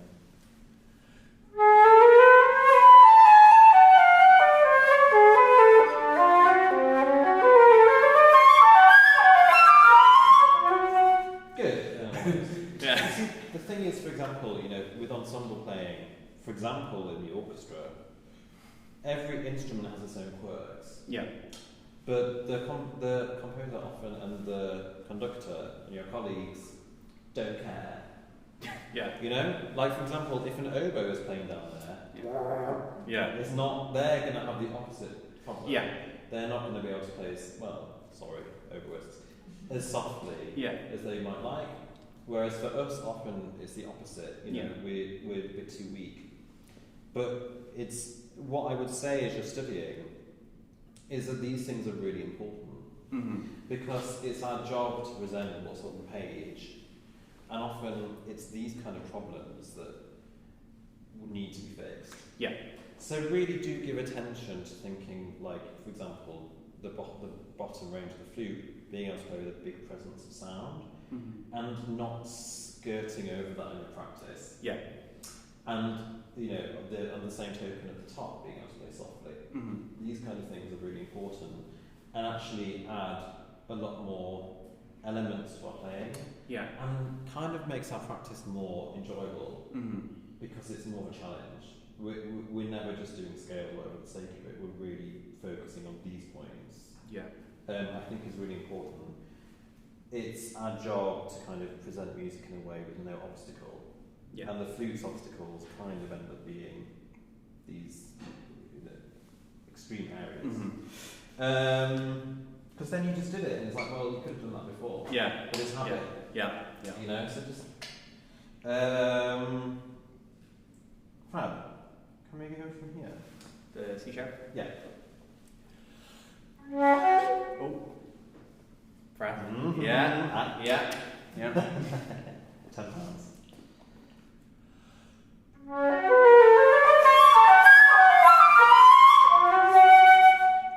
Shall I go?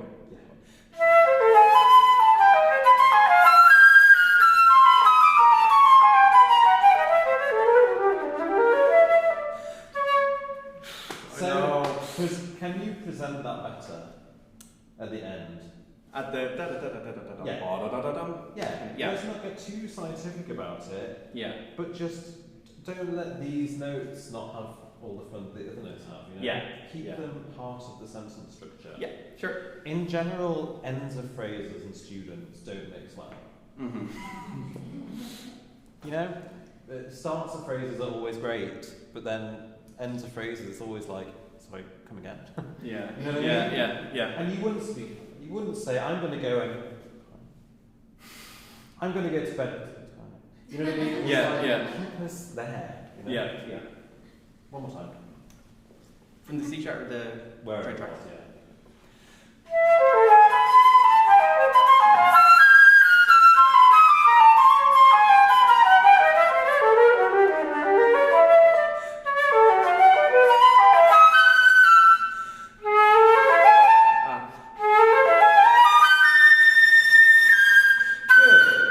Great, that was sounding great at the bottom. So this A with this kind of funny carrot accent can have more kind of drama there. Yeah.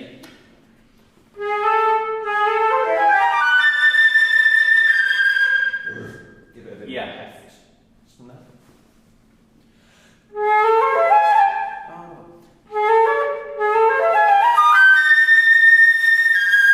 Good. Can you put it down here? The vibrato. I'm going to play it slower. Good. Can it be more three-dimensional? Yeah.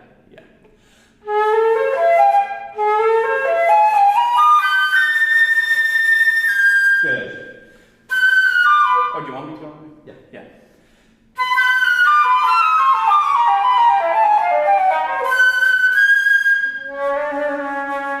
Good. So I would like to inject more bass into your sound. Yeah. Because when it's there, it's great. And I think, a lot of it stems from the breathing. As a lot of playing does. Yeah. And you're still quite kind of...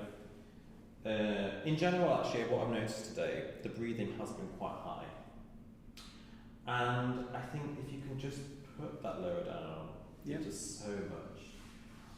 And really, even in the top register, we still want to have a feeling of going in on the sound, and we want to have a fatness to the sound. Yeah. And I feel that you can just back off maybe a little bit the air and go into the sound a bit more. Yeah. Do you do harmonics?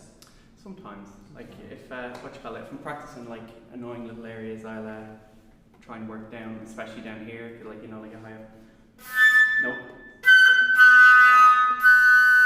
Yeah. That F sharp is just horrific. I'd love to just try some harmonics. Sure. Can we take a C maybe? Sure. Just start with a nice kind of juicy C at the bottom. Yep. Okay,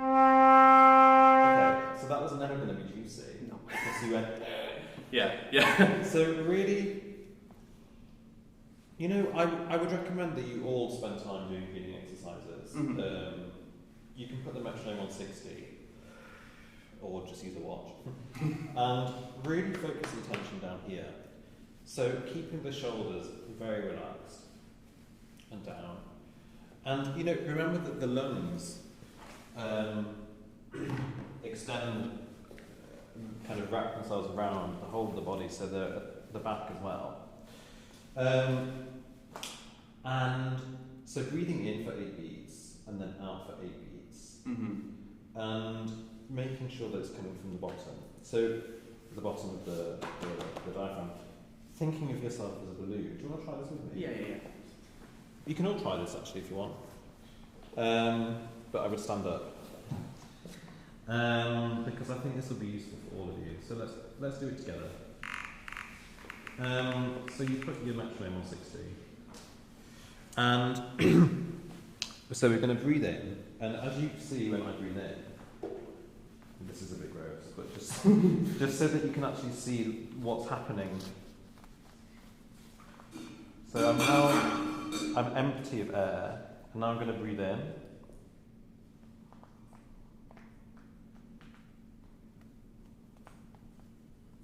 That's gross. But it's like a balloon, right? Yeah. Look at my chest and my shoulders when I breathe in.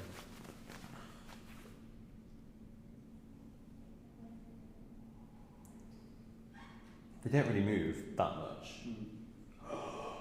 No. And you can't actually hear my breath. It's very silent. I can feel this kind of cold air. So we invest in these 8 beats, and then we breathe out for 8 beats, and I would create some kind of a resistance. So I'd go and breathe out for 8 beats, pushing into the lower abdominals and keeping this consistency for 8 beats, the same pressure. So we don't want trying to keep it there, and then breathing in again as a cycle. So I'm going to do this from here. So if you get rid of all your air, and then we'll breathe in, really feel yourself filling air like a balloon. 6, 7, 8. Breathe in.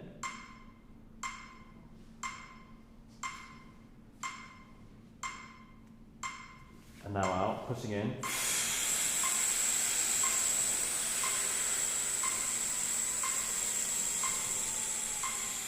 In.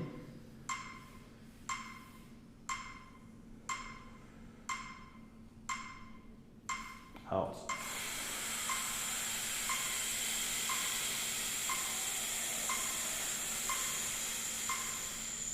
In.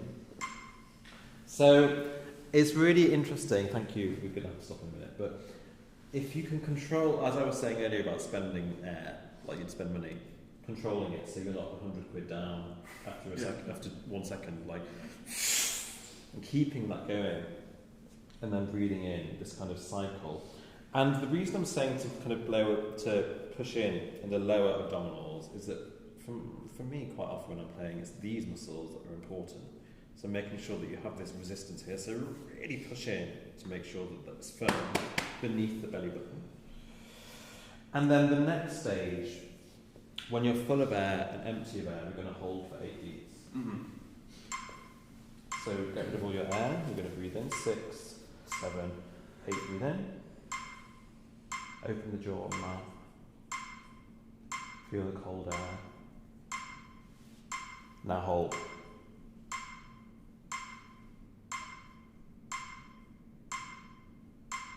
Now exhale.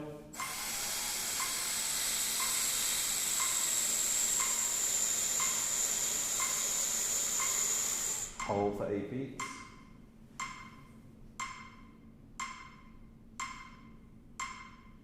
Now breathe in.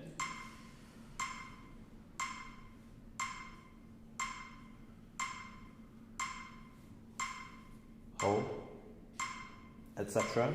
And then the third step would be breathe out for 8, and then on 9, push out any extra reserve you have. Yeah. And then breathe in for 8, and on 9, top up on 9 any reserve that you have. It's a really good exercise because it focuses your breathing into the correct place, and it also is about how you're kind of expelling the air, but without the obstacle of this. Yeah. So I would do this every day. Yeah. And see how you go. It's good for stamina. And I think for you, just now, really take your time thinking about what you want to say before you put the air into the yeah. you know, and really thinking about breathing in the sound yeah. that you want. But it's fantastic. It's very good playing. But I think you could find an extra dimension if you just kind of back off a bit. Yeah. And in your practice, really focus your energy into the correct places. Yeah. But yeah, fantastic. Good. Well done. It's a pleasure to hear you. I'm sorry to stop all of a sudden, but we have 5 minutes, I think. So I was told to allow time for any kind of questions. So if you do have any, now's the chance. Don't be shy. You can even ask me about pets if you want. Yes. Do you do any mental practice? Mental practice? Yeah. All my practice is mental practice, by the way. But I mean, apart from food. Yeah. I think actually it's the key is how we can apply mental practice even when we do have food. A lot of what we do, and it's kind of what we were just speaking about, thinking before you speak. You know, so even when we have the food, it's having the awareness to think, what do I want to achieve today? How is it sounding? What can I do to make that sound better? So in a sense, always having mental kind of practice. But then more specifically, yes. For example, if I'm preparing a symphony or something, or when I'm not preparing something, not so much anymore, making an article tea, listening through to the recording, not actually practicing is important. I think, you know, we can't really do more than 3 or 4 hours a day as we play anyway, because we get tired. So a lot of it is thinking about it. And for example, even like if you're bored on the bus or whatever, thinking about the fingers and kind of movement and this kind of thing. There is a lot that we can do away from the instrument, it's true. Save a lot of time. And you know, you can think about a piece, you can read the score and hear the music in your head without the flute. That's very important, I think. Studying with the piano's score, this kind of thing.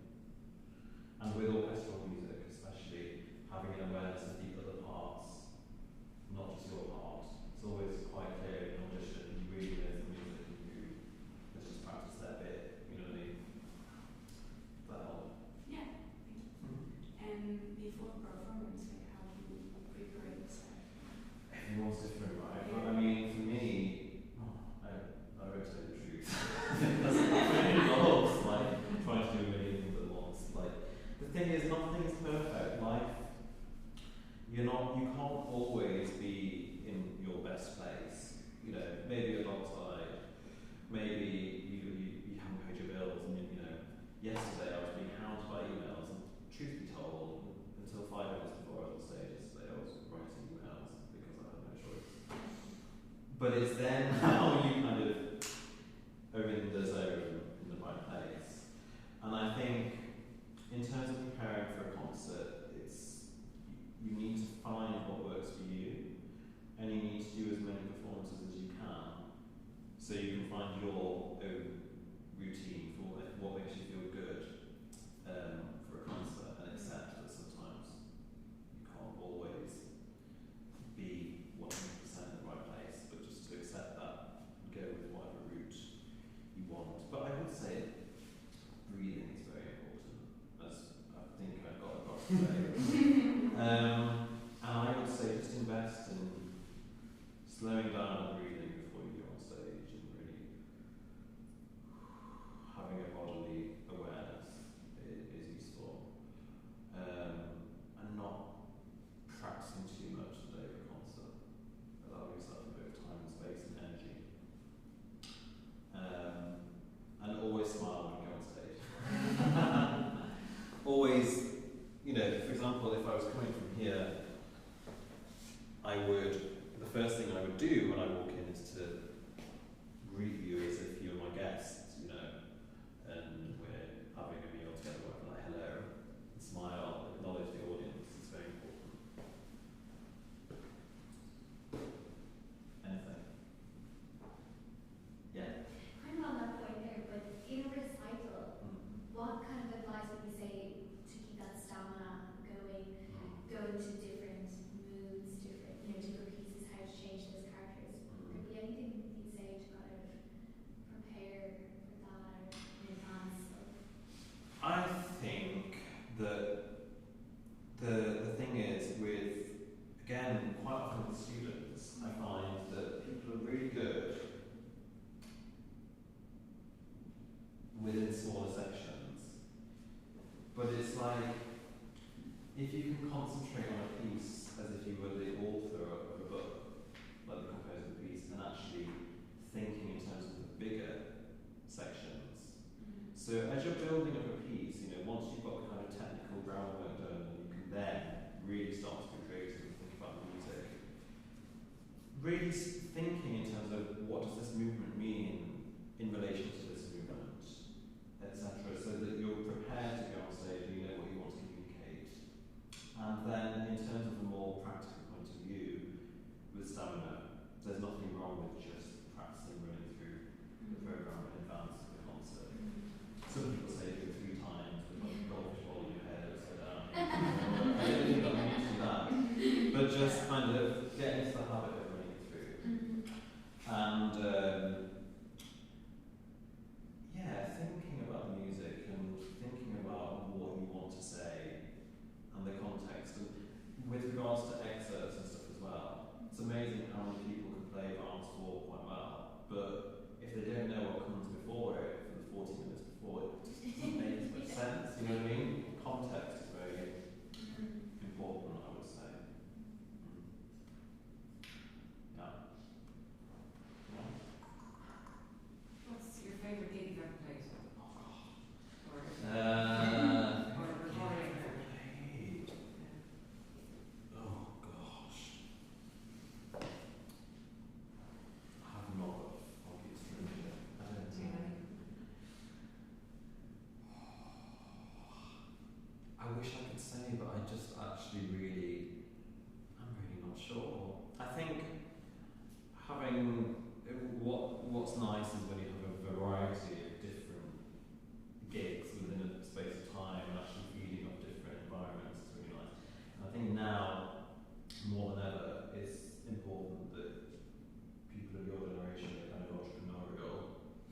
And if you can enjoy music in as many different capacities as possible, I find that quite enriching actually.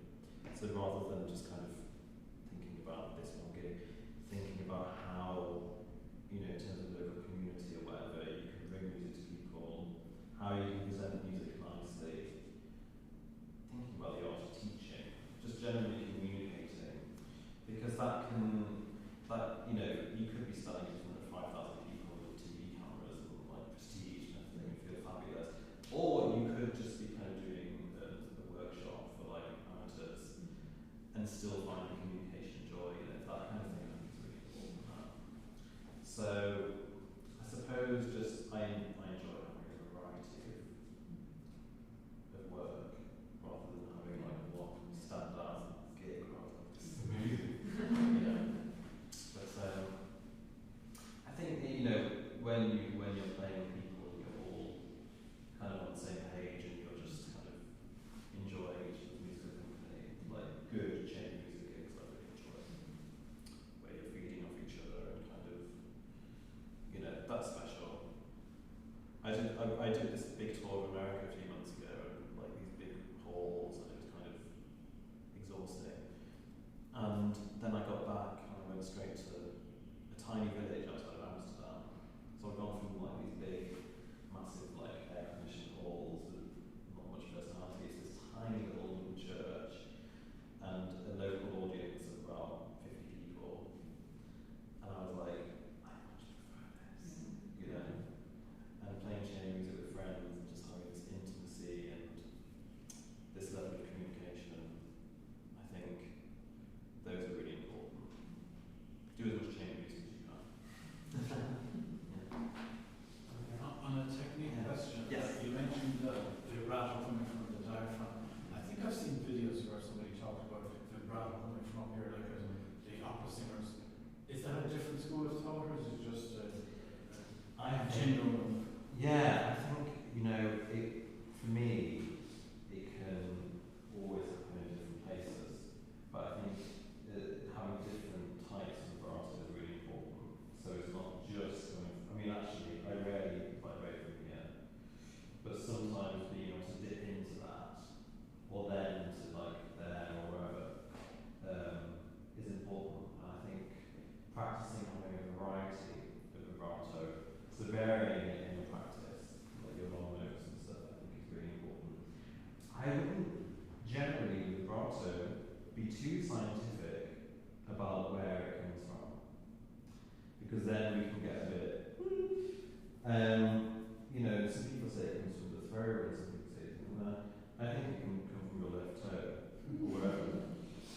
But the main thing is how it emotionally impacts on the sound. And I would suggest, when you're doing like long note practice, you could, I'm thinking about this. I know it's there. Let's go to bed. I like to kind of vary dynamics and pillow when I'm doing long notes sometimes. So, for example, I can ask myself to go from one mood to another. So, from a big kind of fiery forte to a kind of lowly, slightly nervous piano, and how we can vary the sound, the relationship between sounds.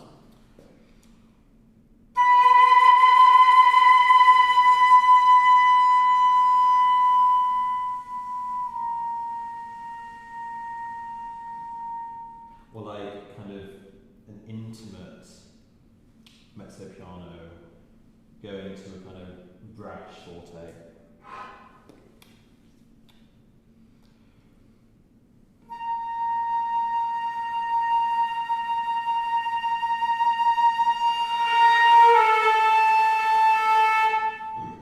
Something like that. Finding the extremes in the colour. But I would say that actually it's quite good sometimes to practice vibrating from here. And there was this kind of weird, exercise where you could put the metronome on 60, like we did with the breathing exercise, and practice vibrato from the diaphragm kicking in. Have you all done that kind of thing before? So I would recommend that, where you kick in for crotchet and quavering. So you do have this kind of support available for when you need it. Also, because I think it's quite good for opening up the sound, practicing using big physical vibrato from here. But then dipping in and out of wherever it feels natural. I would say be led by your inner ear as to what kind of vibrato you want to use, rather than kind of physical map of the body. If that makes sense. Actually, I would say as well, it's really good to practice without any vibrato in general. If you're building a phrase, take it away. Because a lot of people use it as a mask